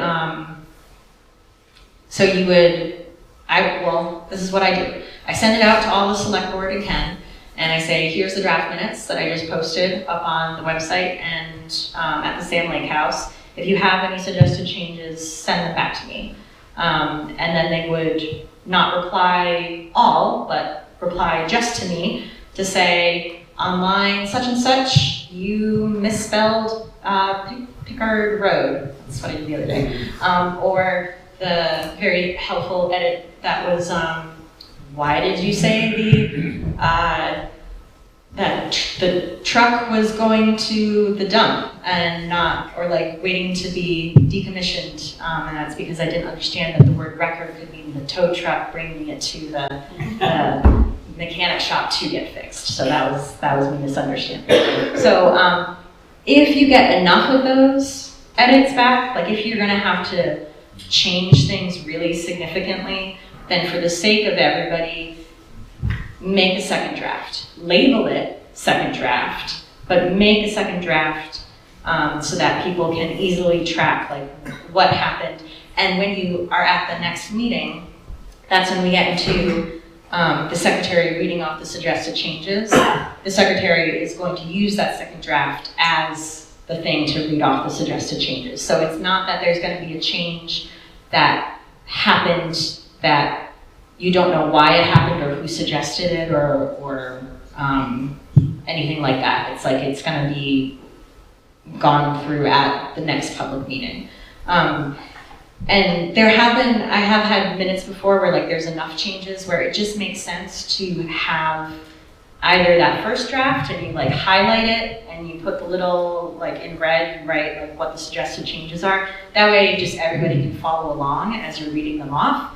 But if there's like enough suggested changes, I have made a second draft with like tracked changes on. That way everybody can easily follow along and see, okay, when I say we're going to line 55 and this sentence is going to change to this sentence, or it was suggested that this sentence change to this sentence, like everybody can see it and everybody can know exactly what we're talking about and why. So some things are going to be easy. They're going to be like, this was a typo. Some things are going to be, somebody wanted more clarification about like, they wanted more context. They said like, I didn't understand the context of the sentence that you did. Then it's like, okay, well, then the suggested change is this sentence is turning into a different sentence, or we're adding something else to just add a little more context. And that's when things can get a little complicated. So that's why I really recommend that the secretary take the lead for these discussions. So normally the chair is in charge of going through things, but this is really helpful for the secretary to do because then they can slow things down and they can say, okay, wait, like there was discussion about this, what was finally decided, or they can read back the final wording so that everybody's on the same page and everybody knows what they're voting on when it gets to the final vote and the board votes to approve the minutes as amended. So yeah, that's number 6 is there's a discussion, the secretary reads back the final wording, and the board would vote to approve the minutes as amended. One other important thing is that minor typos, grammatical and format changes don't need to be formally recognized. Like those are, that would just drive everybody nuts if you were like, okay, this part needed to be bold, I misspelled this thing and this thing and this thing and this thing, like we would be there all night. If a typo meaningfully changes a sentence, then you might want to say that this was a typo. That way, if anybody read it the incorrect way the first time, then they would understand it. No, that's not what was meant. A question. Yes. On number 8. Yes. So if you do changes that weren't in are you going to address this later, the second draft, do you have to say what those recorded changes were? You have to say what all the changes were. Even the ones that come through? Even the ones that come through the second draft. That could take a long time. I have written some select board minutes where there's like half a page of this change to this, this change to this, this change to this. You have to record how things changed, and because the discussion happened in that meeting, that's something that contributed to the vote of approving the minutes, so that should be recorded in the minutes of the meeting where you're discussing it, which is, yes. And so this is required through the RSA, or is it, this is pretty heavy. Yes, so a lot of this is best practice. The things that are required by the RSA are pretty simple, because like you don't even have to approve minutes according to the RSA. I can't remember if it was the RSA or if it was just NHMA included that you should record the changes that were made. between when you had a draft and you're going to final. I don't remember if that's RSA or if that's just NHMA. But the rest of this, most of this is best practice. Most of this is like, after doing this for a year and a half, and like, this is what has worked best. And this is gonna be a little bit heavy for some boards, and it's not gonna be needed at every meeting. Like most boards, it's gonna be, who read the minutes, who approved them, we're all good? Yep, okay. It's just gonna be, if you have, for the boards that need to go a lot more detailed, that's when you're gonna get into mistakes, because that's when you're gonna get into, okay, well, we needed the detail of like how many feet was this building that was being proposed, and you're gonna need those technical things, and you're gonna need them to be exactly correct. So this is one where some boards don't need to worry about it as much, but this is the recommended procedure for if you are gonna have changes, just because it makes it go a lot smoother. Yes? The minutes are a summary. Are they considered the final record on what was said at the meeting? Yes. So if somebody brings up details publicly that aren't on the minutes, they aren't considered actually part of the record, for example? Yes. So if you want a record of, the minutes should reflect what happened in the meeting. So if something happened in the meeting that wasn't put into the minutes, then that's kind of a failure of the minutes. Like the minutes should have that. I mean, maybe it's not like a he said, she said. No, and this, yeah. Would be, so right. If there's a detail about what somebody said that is not summarized, is it valid? If it comes up later, so-and-so said this, well, it's not in the minutes because it was summarized. Yeah. I guess if it's important what the details were, then they should be in the minutes. But if the board doesn't feel that it's important to say like all of the details, then maybe it's not important enough for the minutes. So like a good example of that is like the energy committee, where like you're doing the window dressers events, and like you might be getting into a lot of technical detail about like, okay, we're gonna do this time, and this person's doing this, and that person's doing that. Maybe it doesn't all need to be in the minutes, like maybe it's helpful for people to know like, okay, this is who committed to this thing, that way you have action items, but like maybe you don't need to have every single detail of the conversation.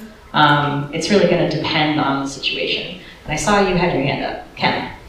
I guess a good rule of thumb is if it's going to influence the decision the board makes, it should be recorded somehow. If it's discussion that's really not going to influence the board or pertain to the influence of the board, then that might not need to be recorded. But if it's going to influence the decision, then there should be some kind of record. Yeah. That's so good, because that brings it back to like, people want to know how you made decisions. So if there's discussion and there's points being brought up and this is like how you come to a decision, the minutes should reflect that. Like it doesn't need to be exactly he said, she said, but it should be like there was discussion and some people brought up that this is a point to consider. Some people brought up that this is a point to consider. Like depending on how many points there are, depending on how controversial the topic is, you might want to get more detailed. All right, let's see.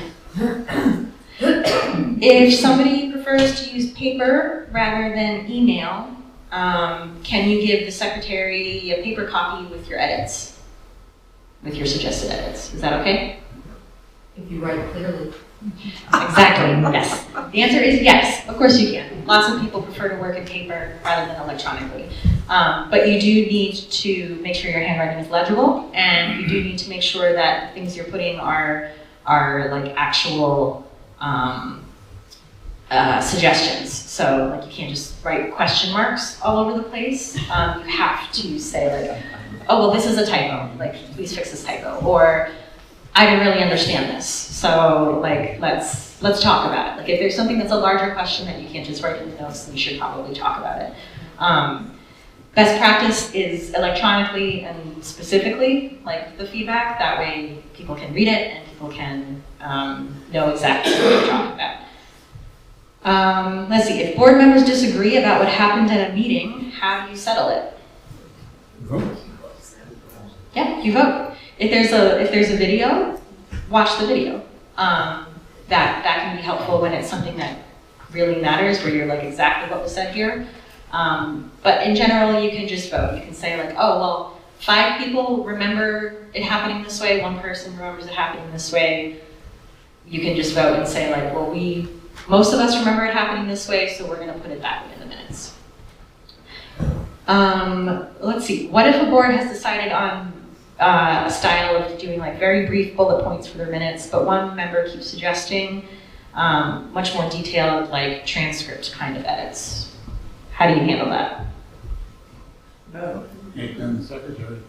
I don't like that answer. In case you didn't hear, the answer was make them the secretary. Yes. But also like if if the board has decided that they want brief bullet points, but it happens again and again and again that you're like, actually we do want more detail, then maybe reconsider. Maybe go back and say like, well, do we want more detail? Maybe we should reconsider how much we're asking for from the secretary. Or if it's just that somebody is being belligerent and doesn't want to accept the fact that the board has decided that they want brief minutes, then the chair should talk to that person and be like, hey, like, this is what we decided. Like, I know that you disagree, but we decided to do this style of minutes. So please stop saying that I want it in the record that I said such and such every single time. Can you edit the minutes to include information that was revealed after the meeting ended? No. Correct.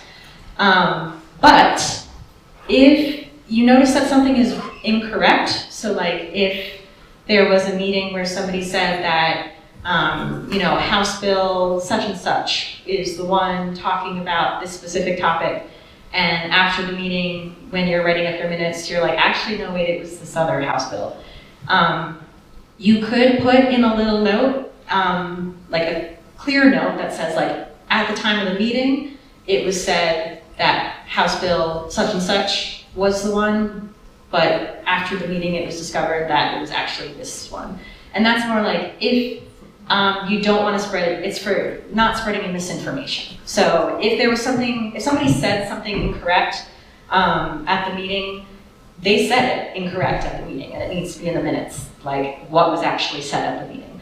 But if it's something that you really don't want it to like get out of control, where somebody at the meeting said, oh, they're doing like this horrible thing over on this road, and then you're like, actually, no, that's not actually happening. Like you can put that, you just have to be very clear that like, this is an addition after the meeting.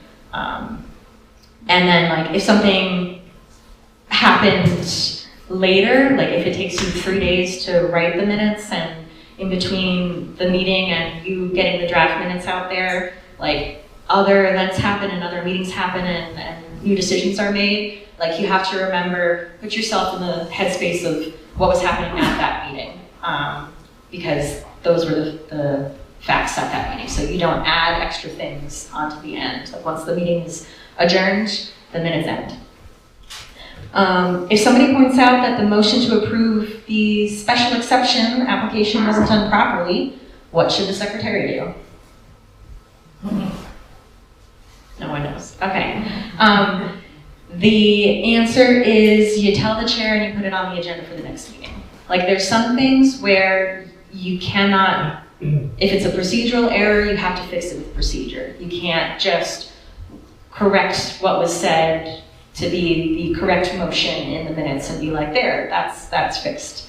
Like if somebody procedurally did something wrong, like it's gonna have to be fixed at the next meeting. Like you can't just overwrite it and pretend it didn't happen. Okay, next, gosh, this is really bad printed out. Next slide, please. There we go, non-public sessions, okay. Most of you will not need to do this, but you might, and if you see somebody doing it wrong, it's important to understand how this is supposed to work. So please don't tune out if this isn't a thing your board normally does. Use the checklist. So this is something that I need to send out, and I will send that out with the video. NHMA has a checklist of how you should go in and out of non-public session, and this is really important because it's actually kind of complicated. Like there's, as you can see, it's like too long pages, lots of text, because you have to do 3 different votes. You have to open the non-public session, you have to close the non-public session, you have to then vote to seal the minutes. Like, just closing the meeting isn't enough to say, hey, these minutes are now secret. Like, you have to actually do a second vote to say we're sealing the minutes. And the reasons for being able to go into non-public session are very specific. It's like A through N, different reasons why. And you have to specify which one. So if you are gonna do it, use the checklist, and I will send this out so that anybody, any board is able to do it. Yes, Lisa? Does the responsibility of this process fall to the chair of each board? Yes, it does. So I tend to keep these at the select board meetings, and I'll like hand it over to Scott so that he can read from it, but then I'll take it back to fill it in. Just that way it stays with all of my notes, because this needs to stay with the notes. Because it needs to be public that there was a non-public session. But yeah, the chair is responsible for doing this correctly. And so you should all become familiar with this form, at least a little bit. All right, you can only do this for the reasons listed on the checklist, and you must specify which ones you're using. You can specify multiple reasons, so if you have to have a discussion about multiple different things, you don't have to jump in and out of public session if you say all of them at the beginning. Technically, and actually very real, like we did this at the select board meeting the other night. Like we had to go out of non-public session because the reason that was initially declared was for one topic, and then later we were like, oh, we have to talk about this other thing that wasn't talked about. So like you had to jump out of public session and go back in. And this is again because like if somebody's there, they need to know what you're talking about. And so you need to say, this is why you're going into non-public session, and this is why we're kicking everybody out of the room. Which goes into a best practice that I have, which is, it's nice to save non-public session topics till the very end of the meeting. That way you don't have to kick people out of the room and have them stand out in the cold, just so that they can wait for the meeting, the public portion of the meeting to resume. That's just a courtesy thing, that is not a rule. One of the reasons on here is reputation damage. So you can go into non-public session if the matters which, if discussed in public, would likely affect adversely the reputation of any person other than a member of this board, unless such person requests an open meeting. So the important thing there is not including board members. So if you have to talk about something and you think it's going to damage somebody's reputation, if it's the reputation of somebody on the board, you still have to have that uncomfortable discussion in public. So you really can't be using non-public session just because you don't want to have a hard discussion in public. Again, not up or shut up. So let's see, reputation damage isn't really defined though. It can be a little bit confusing. But usually it's somebody's bad finances. So like if there's deeding happening or a welfare case or something like that, that would be easily non-public session. Or if it's somebody's wrongdoing. So if it's like criminal record, an incident with the police, a theft or something like that, that's easily, no question, non-public session. But not everything that would damage a reputation is something that you can go into non-public session for. And if the thing that would cause the damage is already public, or like it was done at a public meeting or something, then you can, like that does need to stay, that discussion about the thing does need to stay public. So some examples. If somebody said, so-and-so filled in the wetlands on their property without a permit, that is pretty damaging to somebody's reputation, but that still needs to be talked about in public because that's like a major violation of conservation stuff. If you want to talk about how somebody has bad breath, that has to stay public. Like it does damage their reputation, but it's not that. And if so-and-so is bad at replying to your emails, again, like it is a little bit of reputation damage, but you need to talk about it in public. That's not enough for the RSA.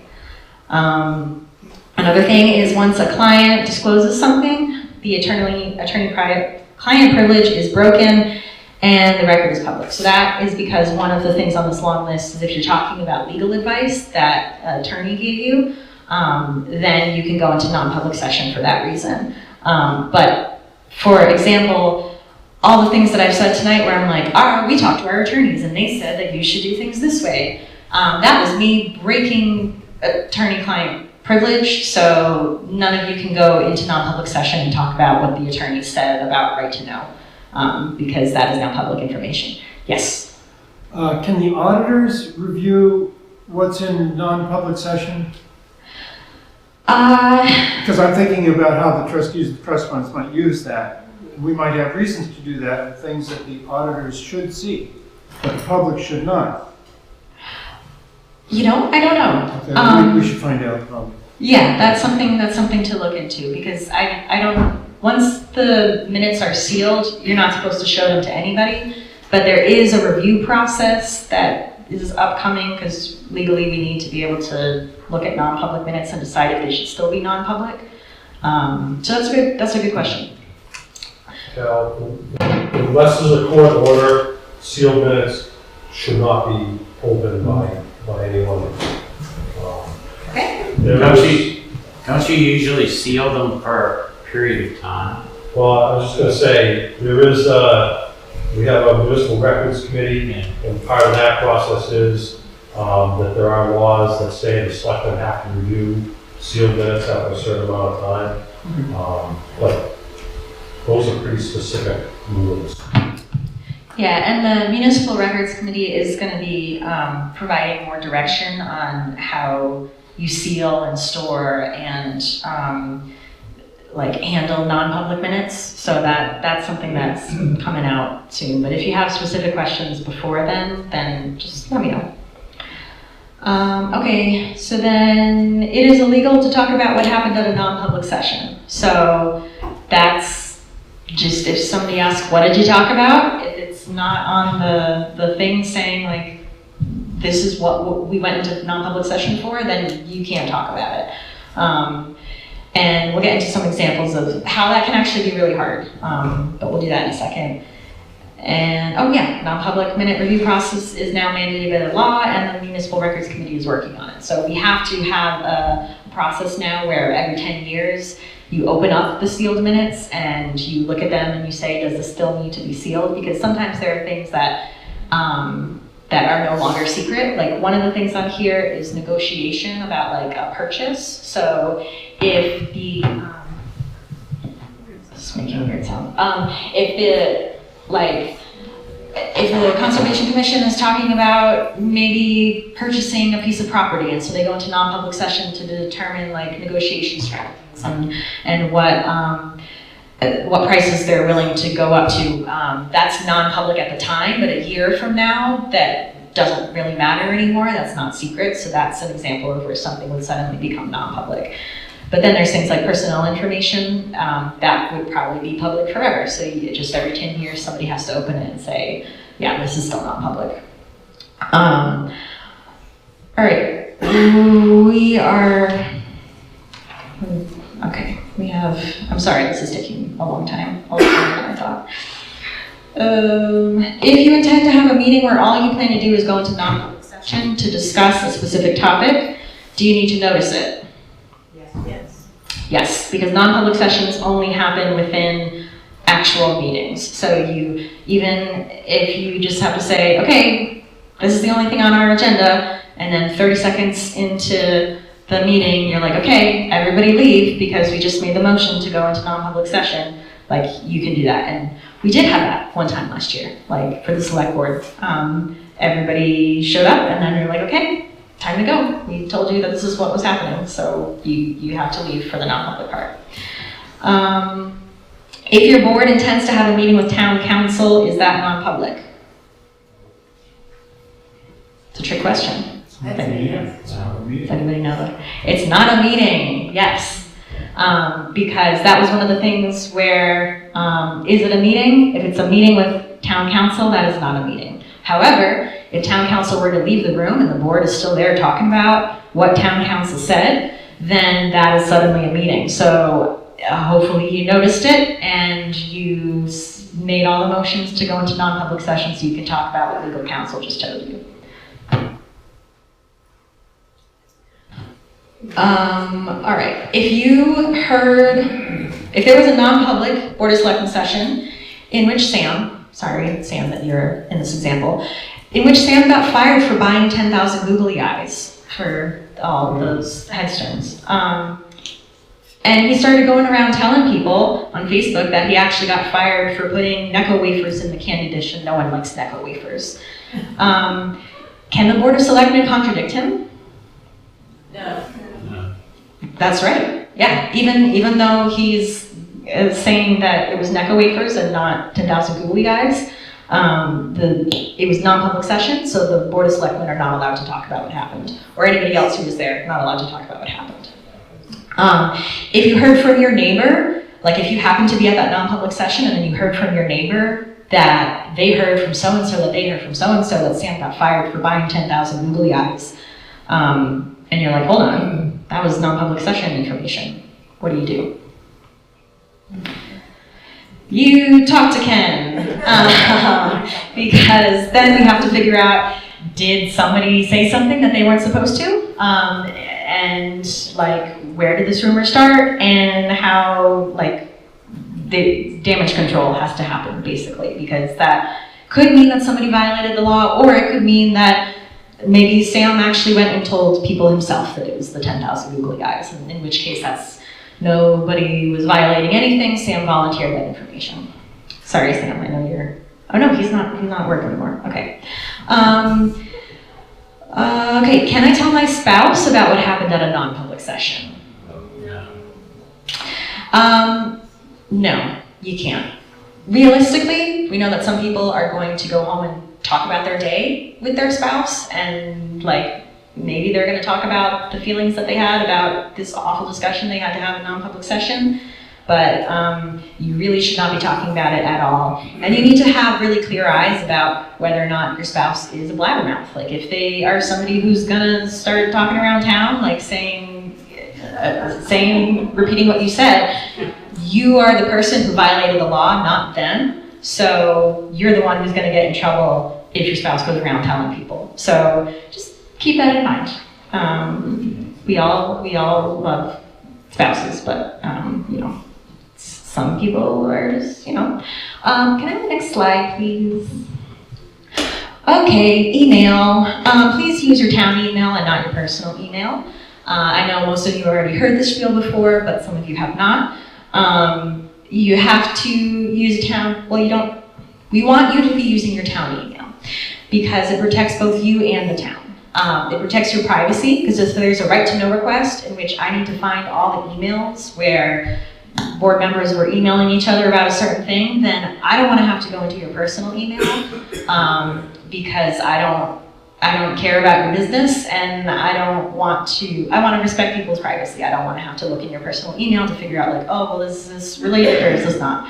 So if you have personal and municipal separated, then you don't run into that problem. You don't have Cal or an ombudsman or a judge looking into your personal stuff.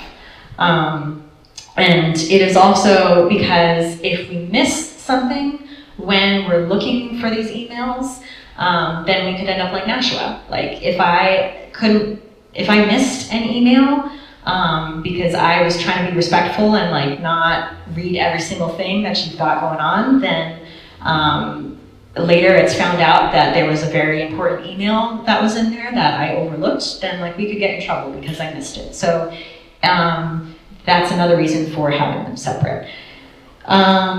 We want you to archive rather than delete. So this is, the one time I'm gonna use the pointer today. So this is what the archive button looks like, and it's gonna look kind of different on different email clients, but it's basically supposed to look like a file box, because the idea is that you were like archiving your files. So we want you to be doing that, not trashing. And this is gonna look like some variation of a trash can on most email clients. We want you to do that because there's lots and lots of rules about all the different things that you could be having in your email and how they need to be kept, and and all of that. And it's just easier to say, keep it all, we have plenty of space, archive, don't delete. However, that does not mean you need to keep junk email. You can absolutely get rid of that. You can get rid of form emails. And You probably lost your battery life. I'm sure I did. I've been talking way too long. Okay, so let's see. Yeah, you can delete like junk email or spam or phishing or stuff like that. Like no one needs to have a record that you could have helped out a Nigerian prince. Like that's not information that needs to be kept for right to know purposes. Can we also delete ephemeral stuff like, you know, say a student writes to the Conservation Commission and says, I'm writing a paper on this, do you have any information? And I write back and say no. You do need to keep that. Yeah, you do need to keep that. If it's correspondence, then you need to keep it. So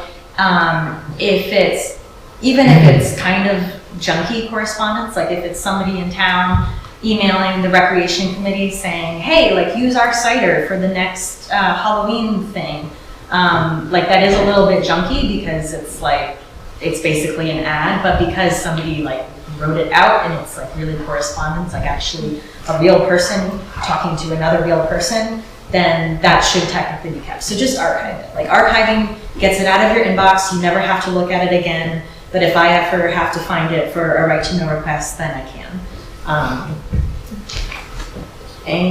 But if it's something like, if it's a form letter, so if it's like all those emails NHMA sends about training, you can delete those. Those are mass emails, that's a form letter. You can treat it as junk if you want to. Let's see, if you are having technical trouble, please tell me right away. I cannot fix things if I don't know about it. And I'm happy to adjust my schedule to meet your schedule so that we can get your email working so that you can access your stuff. But this is how we're communicating, so I want to make sure that you can actually communicate. If you are in a real pinch and you can't get to me to fix it fast enough, it's okay to CC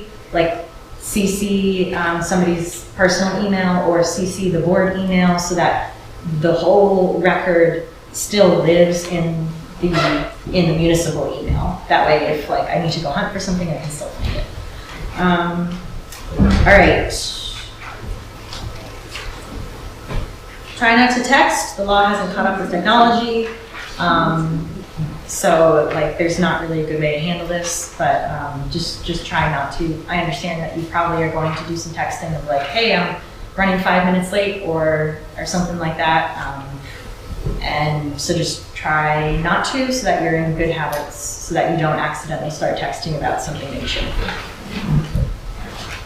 Okay, we're gonna skip that. Next slide, please. All right, what records need to be kept? Everything, so many things. There's there's like 156 different items categorized in RSA 33-A, and the Municipal Records Committee is coming out with a policy and a record retention schedule so that there's clarity on what records need to be kept, where, and for how long. So just keep an eye out for that later. It doesn't matter if something is paper, electronic, video, or audio, it has to be kept, including drafts that were distributed. So if you're just writing personal yourself, like that's not really a document. But if you like made a draft of a silly PowerPoint presentation and then you emailed it to somebody, like that is a record that needs to be kept. So one thing that I really want you to understand is that you are all going to be owners of your own correspondence. So only like certain people are going to have to worry about most of the records retention policy, but all of you need to at least be aware. You're going to have to read it when it comes out because you need to be aware of how to handle your own correspondence and your own emails. Let's see. Violations could either be a right to know violation or a Municipal Records Disposition Act violation, depending on the intent behind something. So just don't destroy it. If there's a right to know request and you're like, oh, maybe this is kind of related to that, don't delete the email. Please do not do that. That is very, very bad. And all paper records need to be stored in a municipal building. We're still working out the details of electronic versus paper, and this is going to be part of the records retention policy that's coming out. But basically, if you have paper records in your home, we're going to eventually be asking you to move them into like the Sand Lake House or another municipal building. All right, hold on. I think we're almost done with this. Do you need more light? No, I'm mostly readable. Okay, next slide, please. Okay, how to handle right to know requests. If it's a formal request, just send it to Cal, me, or Ken. Because there's a lot of rules that I'm not going to be discussing tonight, and I don't expect you all to memorize about how to handle a right to know request, but it's very, like, a lot of it is strict. Like, you have to do it within a certain amount of days, you have to respond in a certain way, you have to, like, do this and that and the other thing. And so we just don't want anybody having to handle all of that. So if you get a formal request, send it to one of us. And we're working on a formal request process and like a form for people to sign out or to fill out to ask for documents. But people could just ask, hey, can I have like this document that you were looking at the last meeting? Like, just hand it to them. Like, just be, if you can be friendly about it, like if it's not formal, like I need to see the emails of everybody about this topic. It's just like, hey, can I see the application that you guys are going to be looking at your next meeting? You can just feel free to send it to them. You don't need to escalate that. Did you ask them before you had the meeting with them? Yes, because so like a lot of the times it's usually like a planning board meeting and somebody is asking for a copy of the application because they want to see what it's going to be before they go to the meeting.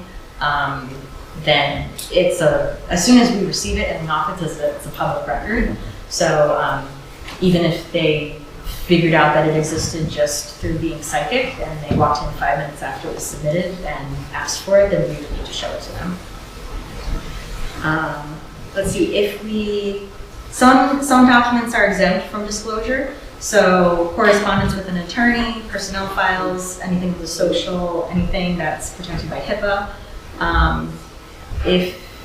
So you don't have to hand over just anything, and if there's anything that you are unsure about, if it is something that's disclosable, then again, take it to Ken or I so that we can figure it out. And if we don't know, we'll talk to the attorneys and they'll let us know if it's something that we have to disclose.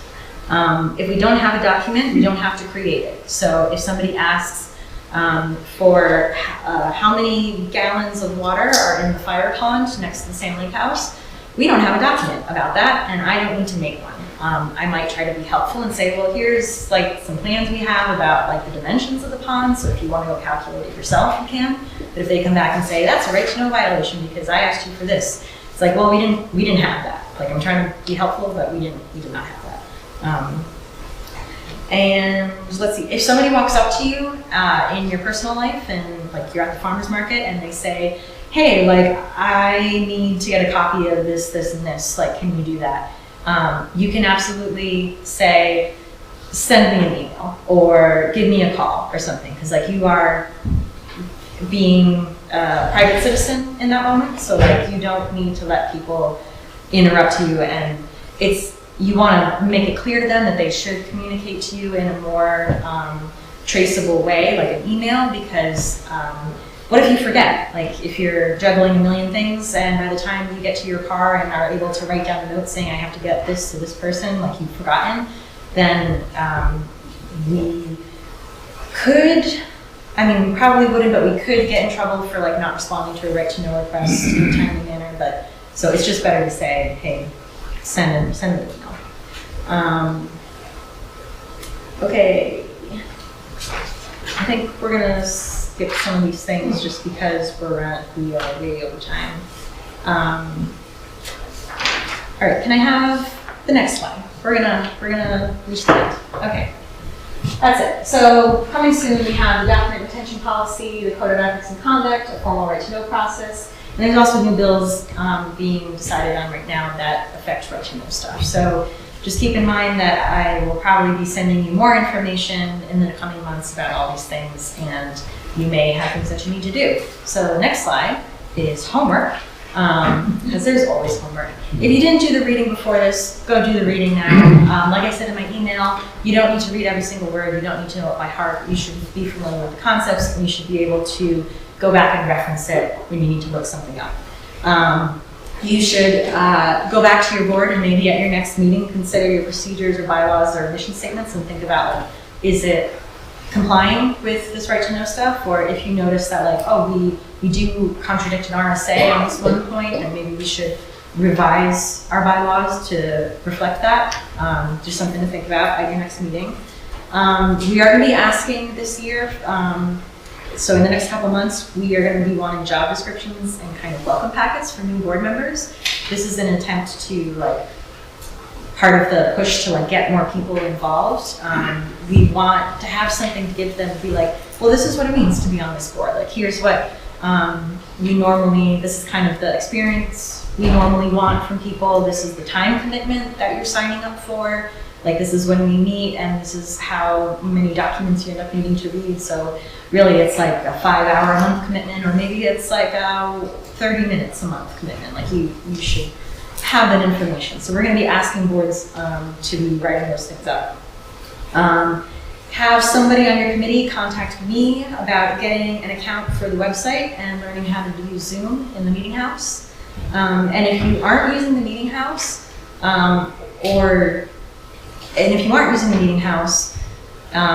so you don't have access to, like, the easy Zoom setup we have there, then either consider switching to the meeting house or talk to me about how to set up Zoom regularly and wherever you are. Like, if you're meeting in the library conference room, I can help you figure out how to set things up, because they do have some stuff over there. And when you're doing the welcome packet, NHMA already has very good job and board descriptions, so feel free to plagiarize. But make sure to customize it to Canterbury. And that's it. Are there any questions? Does everybody just want to leave? Yeah. Okay. Yes? Yeah. I have a question that if there's a private citizen who is not a member of a board but helping on a project, or a member of one board is helping another board on a project, does that complicate things about meetings and all that? If a private citizen is helping out, that's just a private citizen. That's not a member of a board. If it's a member of one board helping out another board, like, as long as they're doing it with the authority of the board that they belong to, then it kind of is like a board of selectmen rep, where they're, like, going to other board meetings and they are doing stuff there. They're not an official member, so they can't be part of, like, what's a quorum, and they can't vote. So you can have conversations? You can absolutely have conversations, yeah. Yeah, we want collaboration. Like, we don't want this to stifle speech, we don't want this to stifle collaboration, we don't want people to be afraid to communicate with each other. We just want people to know how to do it properly so that we don't get in trouble. Remember that consequences slide. Yes, Lisa? Cal? Yeah. Homework. Yes. Who are you looking to hear from about this? Board chairs, board members, secretaries? I'm probably going to bother board chairs. If I don't hear about this kind of stuff, I'm probably going to bother the board chairs, because just as we're talking amongst ourselves, yeah, in our different boards and commissions and groupings, yeah, who is this directed to?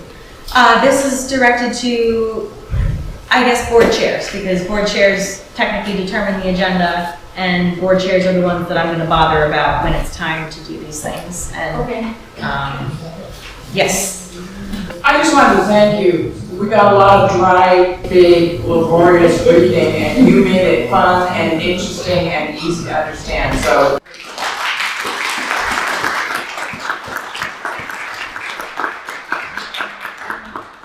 Sorry that it took 2 hours and 20 minutes. My God. Thank you all very, very much for attending.